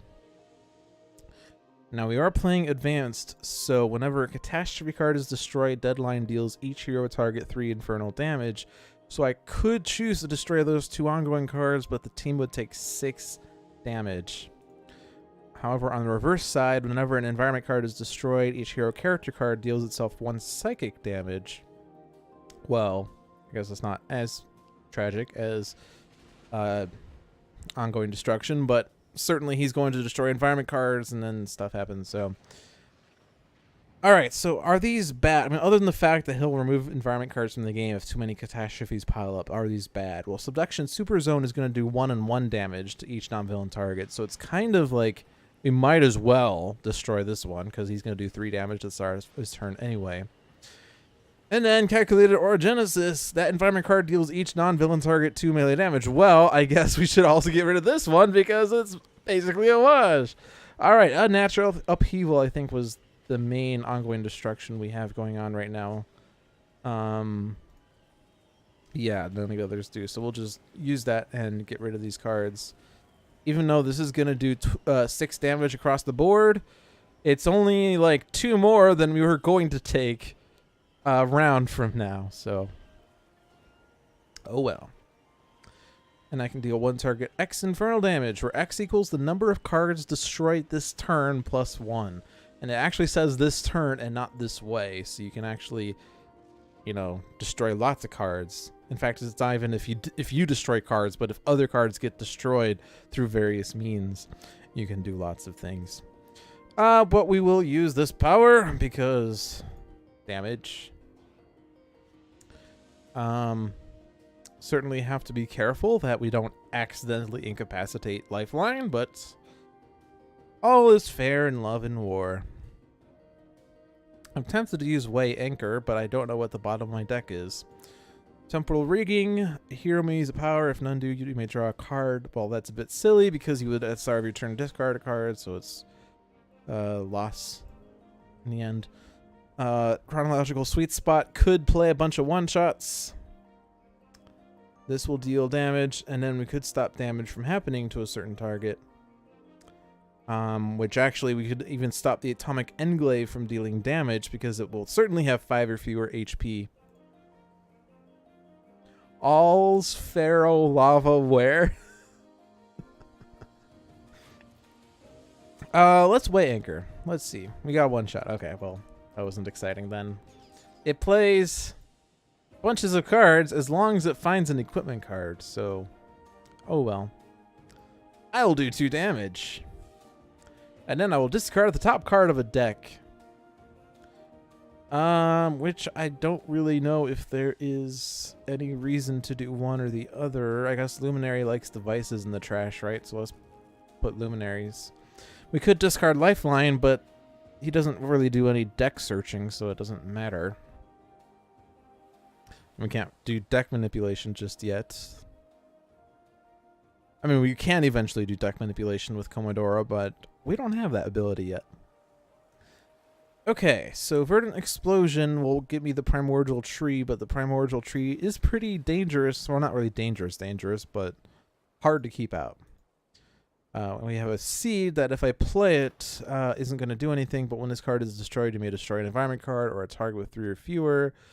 I guess that could be helpful. Rapid Growth, well, that doesn't really do me anything because there's no seeds anywhere, although I could deal, like, Lifeline, or I keep saying Lifeline, Deadline, 6 damage. Cultivation, which gives me a power and an ongoing effect, but that's not immediately helpful.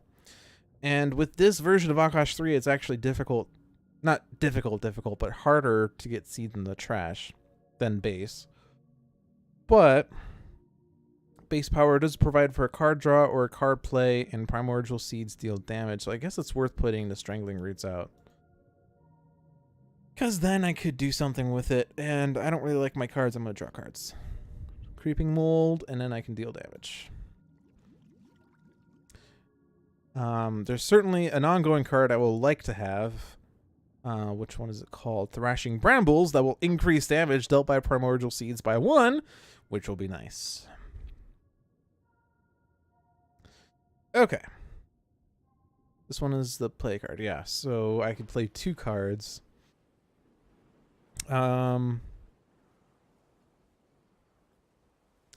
Direct Strike will give me card draw, but it will also flip 2 arcane tokens, and then I'll discard 4 cards, which will allow me to deal 4 damage, but it's not too exciting. 1, 1, and 1 to 3 targets, and then deal myself 2 isn't too exciting.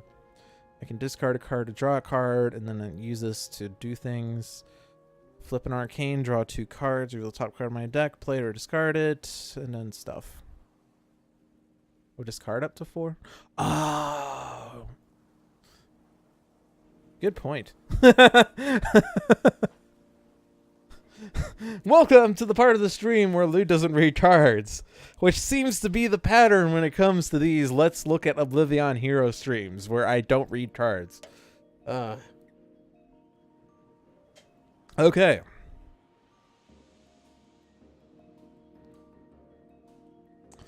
That slightly changes things, I guess, but... So with this, I can flip a control token and play a card. Tenuous Focus. Lets me draw 2 cards. Magical Bequest. I could draw a card or play an ongoing card and flip a bird. Which I don't actually have an ongoing card, but... Let's do Tenuous Focus. Let's get more cards. Ancient Tome and Arcane Explosion. And Swift Summoning, which I will play... I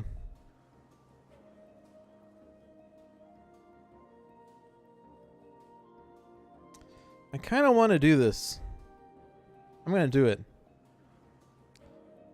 Let's do this on Luminary. Device Doomsday. This is a forced play, by the way, so you have to be careful that you don't play something that does something terrible, but... This isn't terrible, other than the fact that it's too early for it, but... It's a device which will power up the base power, and since our hand consists of devices, it's kind of fitting. The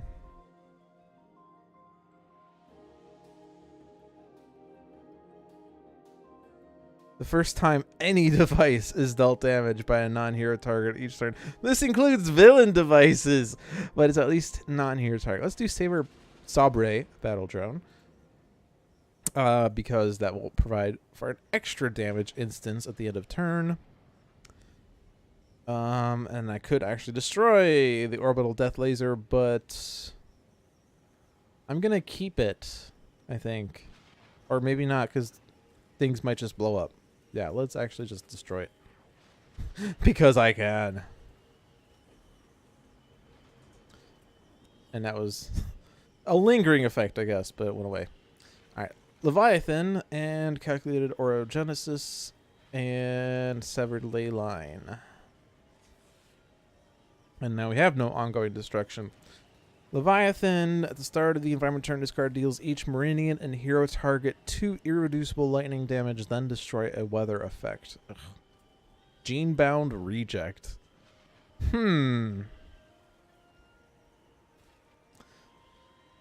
Okay. I can just destroy it with Discharge Life Force. So those ongoing cards I don't think we can get rid of. So their effects are going to trigger. Actually, we do have Creeping Mold, but it has to get destroyed in order for it to trigger, which I guess there's ways to do that. Calculated Orogenesis will do 2 damage across the board. Severed Ley Line, each player shuffles their trash into their deck and Deadline regains 3 HP. That makes Luminary sad. But let's get rid of Leviathan because I think that's going to be detrimental. It's going to be 2 damage across the board anyway, so let's just get rid of him. There's another Unnatural Upheaval. Alright.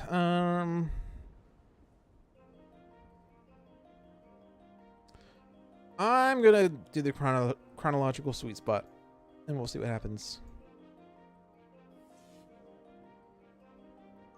And let's just touch Luminary. Even though it's probably not gonna matter, but we'll touch Luminary. Is order gonna matter? Let's do Lifeline last in case he does another unnatural upheaval, although I don't know if he even has any more in his deck. No, he has one more. So let's see if we can destroy more cards first. Comodora is not a one-shot. Akash'Thirya is not a one-shot. Harpy is a one-shot. And it's another tenuous focus, so more cards. Top card is a mystical outburst. Flip all arcanes except one, except you have like one arcane. But you can deal one target, one damage, I guess. Or you can flip a bird, which is a thought, because we do have to determine things. Like if I have uncontrollable flock with lots of birds, it's actually difficult to control all the birds. That's why I said uncontrollable flock.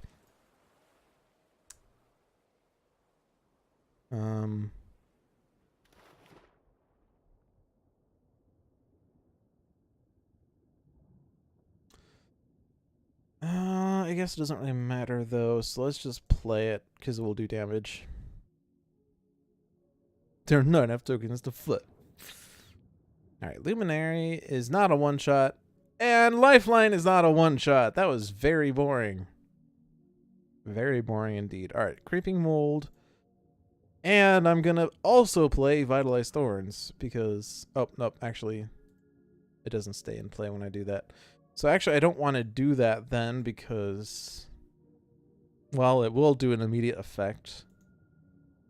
Maybe I can do something better. Which... The answer is not really. But I will draw a card. Threshing Brambles. There it is.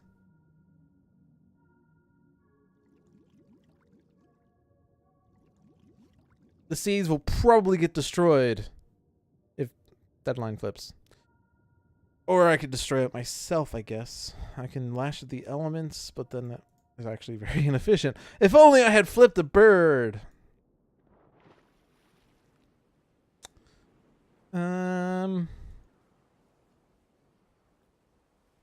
I don't have enough arcanes for Ancient Tome.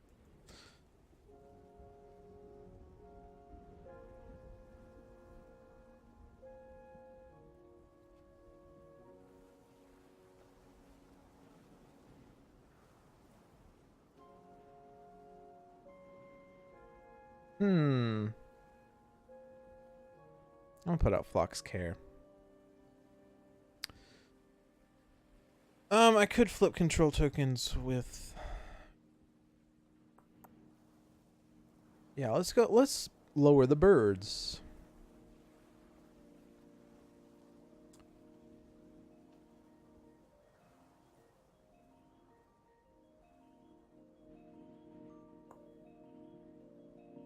And I can also use Eldritch Training. Flips a bird.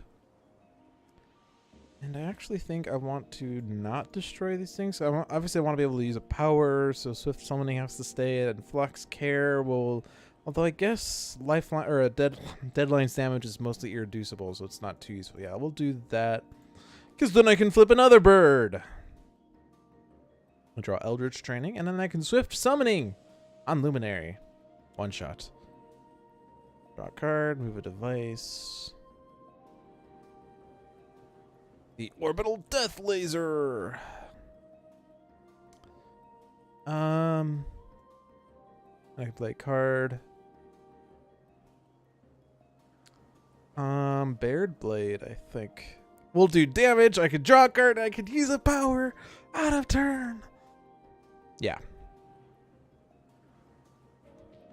It's not gonna power up my base power as effectively, but that's okay.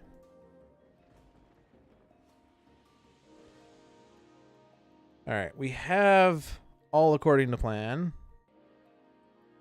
which is good.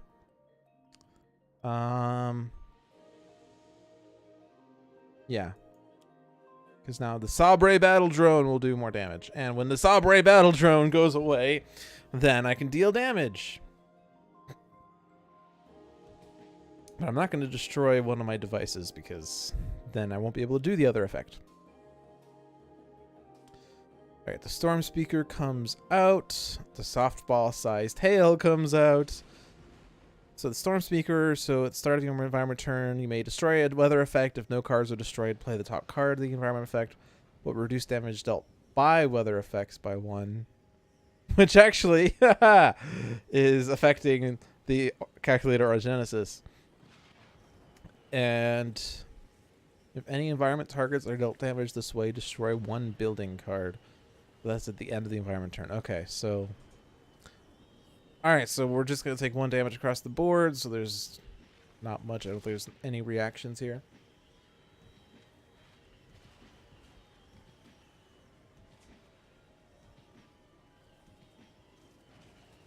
Oh no, we have to shuffle our trashes into our decks. Luminary! No! Oh well.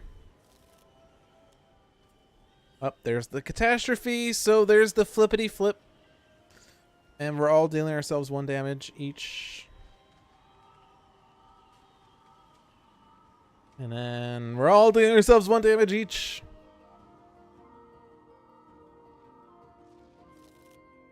And then we're destroying catastrophes, but there's no reaction effect here other than, 3 damage here.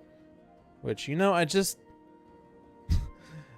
I just did the thing so I could destroy an ongoing card, and then you did the thing, so actually it didn't work.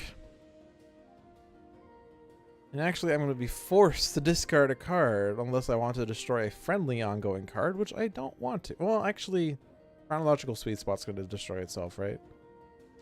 I mean, I guess I could put a seed in my trash, but I don't have an effect that moves seeds from my trash into the environment trash just yet. So I'm going to destroy Chronological Sweet Spot because it isn't going to work anymore.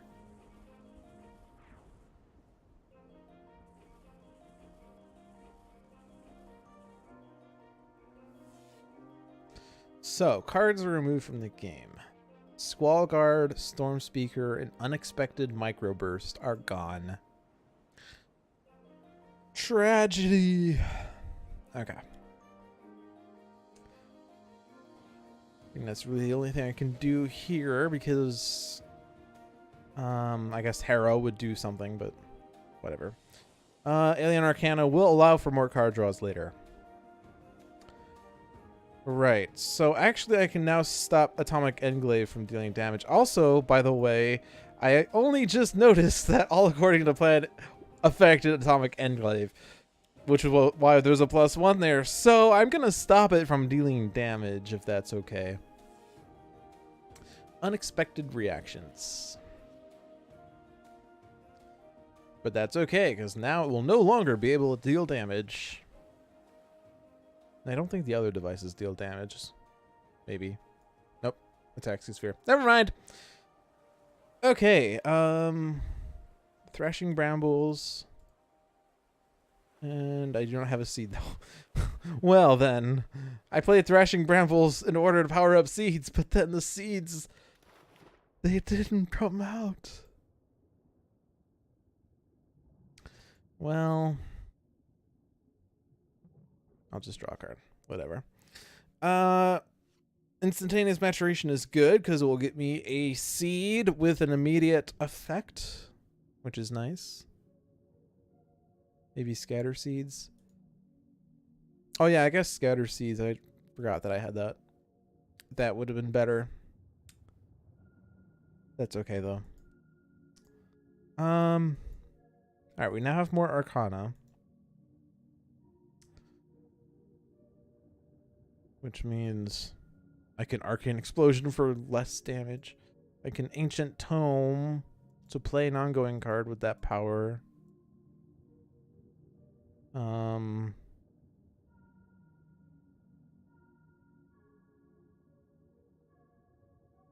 Let's do Ancient Tome. Yeah. Conjured Aura.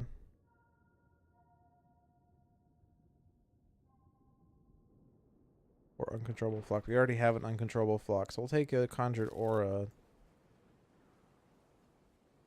And then I'll play Magical Bequest, which will let me discard a card and draw a card. Which I don't know what I wanted to discard. Conjured Aura? I'm going to go with Arcane Explosion because I don't think I need spread damage as much. Okay. Brilliant Inventor. Got me Repair Nanites. Cool.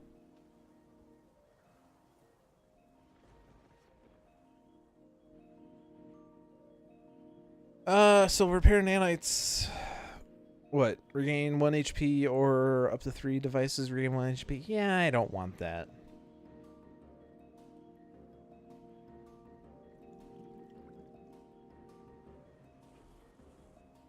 And then again, that lingered. The end of the environment turn deal to 2 targets with the lowest HP, 2 fire damage each. Targets deal damage as we cannot deal damage. Alright, Atomic Englaive, you're super not going to deal damage.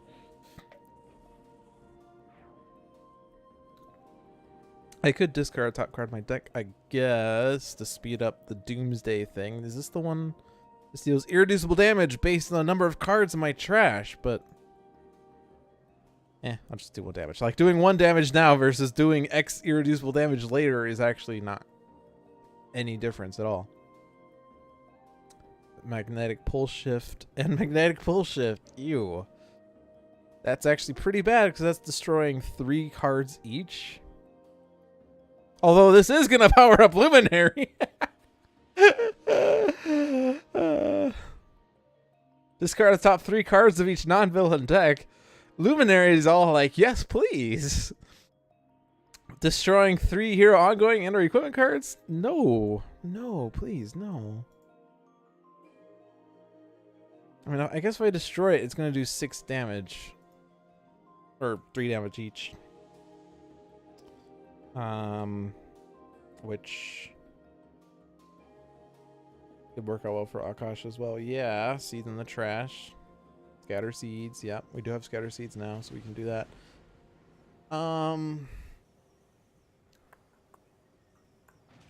So do I want to Upheaval to stop that effect? Or do I just want to let it happen? Shh, just let it happen. Just let it happen. I guess, like, I don't need... So, like, I mean, like, one danger is that he flips and destroys stuff, but the game's not going to end. He's not going to play, like, 20 Catastrophes and then try to remove 20 environment cards, so that's not an issue, right? So I could play Sacrificial Ongoings, I guess, instead.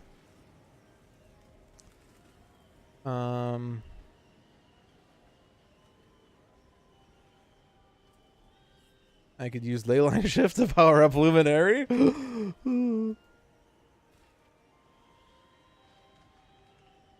Actually, yeah, let's do that. Because random cards. Brilliant Inventor can power up Luminary. Cosmic Immolation can power up Lifeline. Future Tech Gun could make Comodora decide to do something. I can shuffle a Primordial Seed from the environment trash into the environment deck. Well, except I don't have any seeds in the trash. This card deals each non-hero, non-Maerynian target 1 melee and 1 lightning damage. Cool. Ooh, I can actually put more Catastrophes out there. Ooh, no, we're not doing that. Brilliant Inventor, I think, is the one we want because Luminary gives me Terra Lunar Translocator, Disposable Defender, Disposable Defender. Yep, 3 devices, and then the other card was Bared Blade. And I could destroy Superheated Water Spout, but it's not a target, and I don't really mind that effect, so we'll just do Vitae Strike. Vitae Strike? Vita Strike? Vitae? Vita? Viva la vida.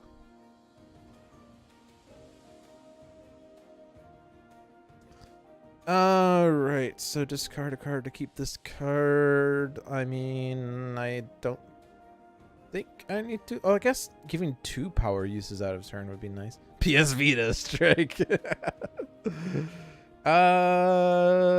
Flintlock and Cutlass is boring, right? Let's do Temporal Rigging and do out of turn shenanigans. And power up Luminary. Oh. And then I guess I don't have to hit the Atomic Enclave because Superheated Water Spout's gonna do it, so that's fine. Who wants to use a power? How many devices do you have, Luminary? 4? 4 damage there? And this is any power, right? A hero may use a power, so...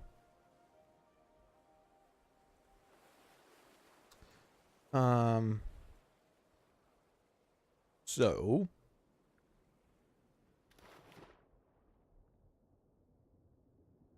We could have Akash'Thirya Rapid Growth, right? Or not Rapid Growth, Scatter Seeds.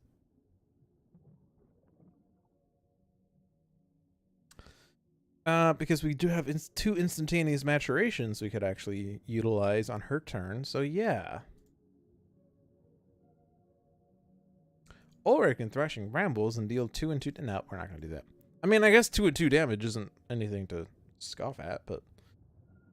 Scatter Seeds! For max damage, because I like the damage.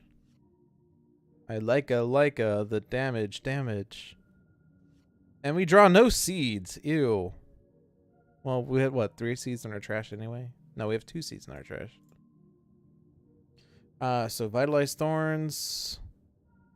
I guess. Keep the instantaneous maturations.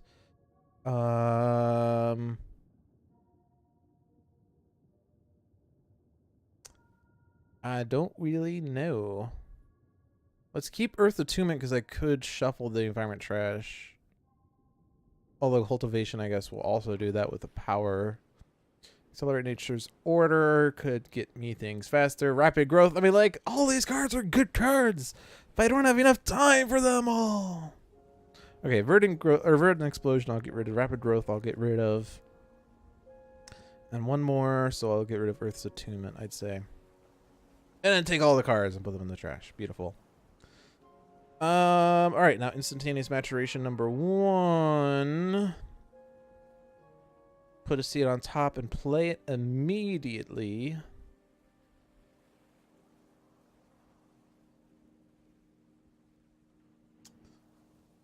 I can actually reduce Lifeline's or Deadline's damage, but...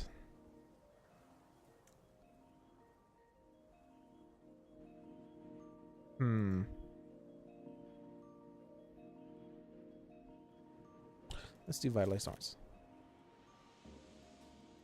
Oh, and I can also play 2. Okay, fine. Fine then.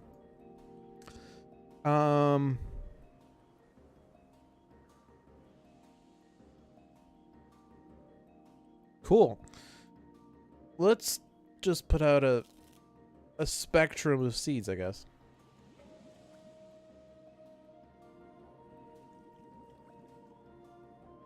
I could shuffle the environment trash, but I could also do that with a power. I'm gonna go and scatter seeds.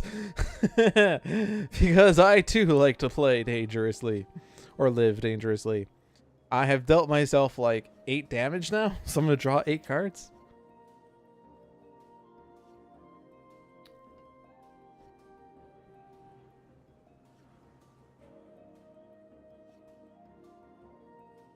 And now I'm going to discard seeds. Actually, I have to discard most of these cards. Akash'Thirya I can dig for. Actually, I'm not even trying to get to Akash'Thirya. Boom. Keep instantaneous maturation again. Let's keep a cultivation. I've lost count of how many cards I've discarded. But yeah. So play a card. Instantaneous maturation. Or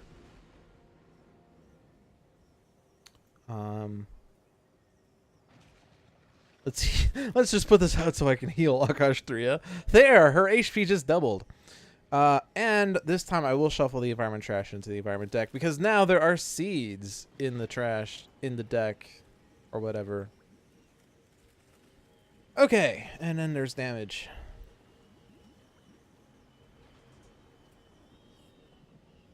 Cool.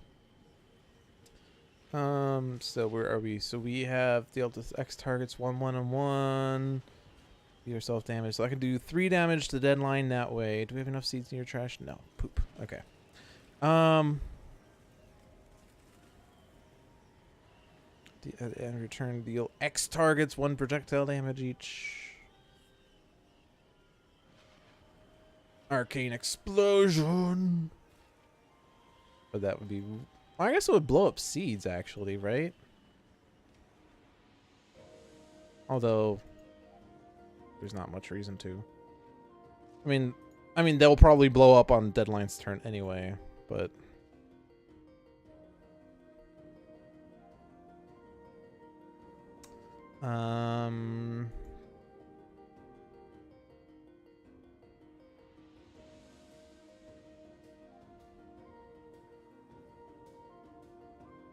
first time the Harpy is dealt damage each turn, you may flip 1 control token.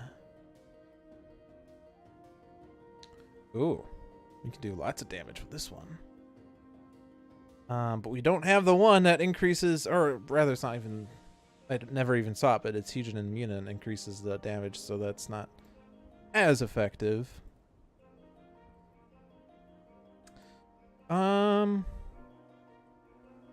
Yeah, let's just do Conjured Aura, I guess.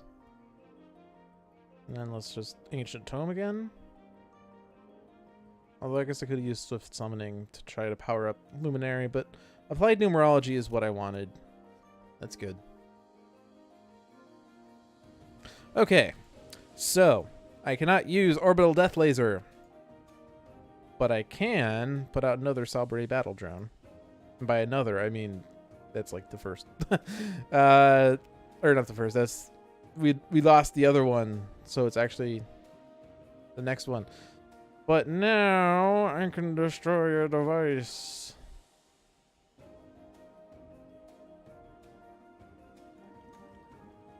All right, deadline's down to 7, guys. Go after him. Environment, do something. Squall Guard.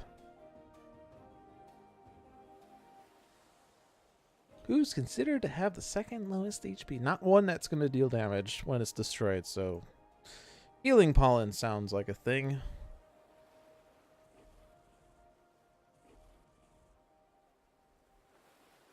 Alright. Discards. And then I have to destroy things. Oh, man. Keep all according to plan. Alien Arcana can go... Discharge Life Force can go. Swift Summoning can go. Ancient Tome can go. Basically just going to get rid of stuff that's not really going to matter. Let's keep Applied Numerology. Unnatural Disaster. Okay. There's the catastrophe. He only revealed 1. That's weird. Yeah, reduce the damage. Yeah, reduce the damage. Yeah, reduce the damage. Yeah, reduce the damage. Yeah, reduce the damage. Yeah, reduce the damage. Yeah. Cool.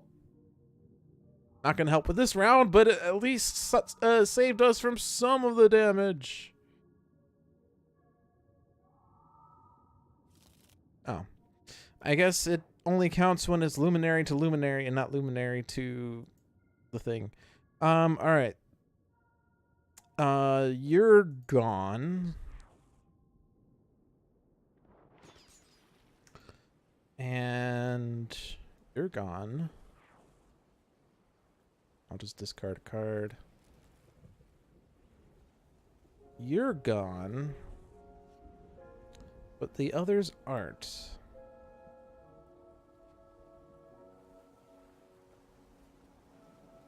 I guess it would make slightly more sense to have dealt damage to those devices. But Deadline's at 3 HP. We got this. We got this so good.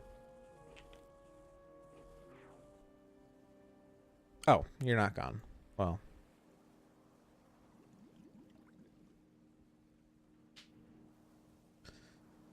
And we actually lost the seed. One of the seeds are removed from the game.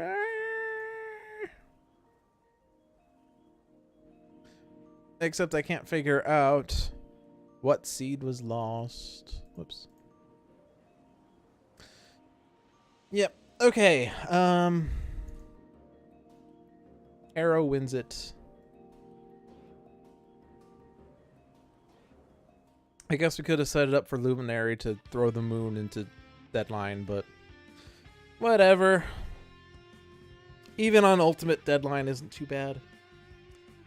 He can get bad though if he plays like a bunch of bad devices. But his catastrophes, like, they do have bad effects, but they generally don't stay out for too long because either he plays too many and flips, or you destroy them and then they don't do anything and they all act at the start of turn. So he's kind of too slow to be too scary. So even on the advanced rules where he retaliates to card destruction, it just doesn't seem like it's too big of a factor. And the challenge rule, making device cards indestructible in a way makes the game easier because you then don't focus on devices, you focus on deadlines. So it makes the game go faster. But, oh well. We stopped Deadline from destroying the Nexus of the Void. No, Maerynian Refuge. Yeah, that one. Yeah. Sorry. Those are two very different places. We stopped Deadline from destroying the Maerynian Refuge. Yay! And we have successfully done another hero turned villain versus villain not yet turned hero. So, there we go. I know we still have a couple more to do. We at least have 2 Baron Blade ones to do because I think we did Variant Luminary against both. I don't think we've done Base Luminary against either. I think we did both Akash'Thirya fights. I don't remember if I think we only did one Matriarch fight. I think we did both Capitan fights. Maybe not. But anyway, we do want to wrap those up so then we can go back to the viewer's choice extravaganza that my stream is good at, which we haven't done for a very long time. Anyway, it is 9:07. I'm going to wrap the stream up now. Thank you for watching. I hope you enjoyed the stream. Be sure to check out the other streams on this channel. We have On Deck every Monday with Pirate Savvy and Dover. We have Handelabra Live every Tuesday with Jeremy, or John and sometimes Jeremy, where you can preview some content before it is publicly available. We have Dolphin's Dive every Friday with yours truly, the awesome, strategically minded stream where we do fun things like forget to read cards, but we have been getting lots of achievements in One Deck Dungeon, so that's nice. And every Sunday is Tales from the Archive with another letdown, so some storytelling Sentinels on that channel that stream that you can check out. If you enjoyed watching me play either One Deck Dungeon or Sentinels of the Multiverse, be sure to check out the games yourselves. They are not that expensive. They're good games. The base game of Sentinels of the Multiverse is actually pretty cheap, I have to say. The expansions do add up. The season passes are rather, pricey, but it's because there are so many glorious decks and lots of, development that had to go into those decks because there are a lot of interactions, especially now that there's like 20 million heroes and 40 million environments and 30 million villains. Anyway, One Deck Dungeon, there's only the base game in Forest of Shadows for now, but hopefully by supporting that game, you can see more expansions get developed. Hopefully someday I want to see more stuff. And then there's Bottom of the Ninth, which I haven't played on stream, and Aeon's End, which is it was kickstarted. It is in beta testing now, and it's their newest project. And the one that comes after Aeon's End will be Spirit Island, I think, right? Was it Spirit Island? I think it was Spirit Island.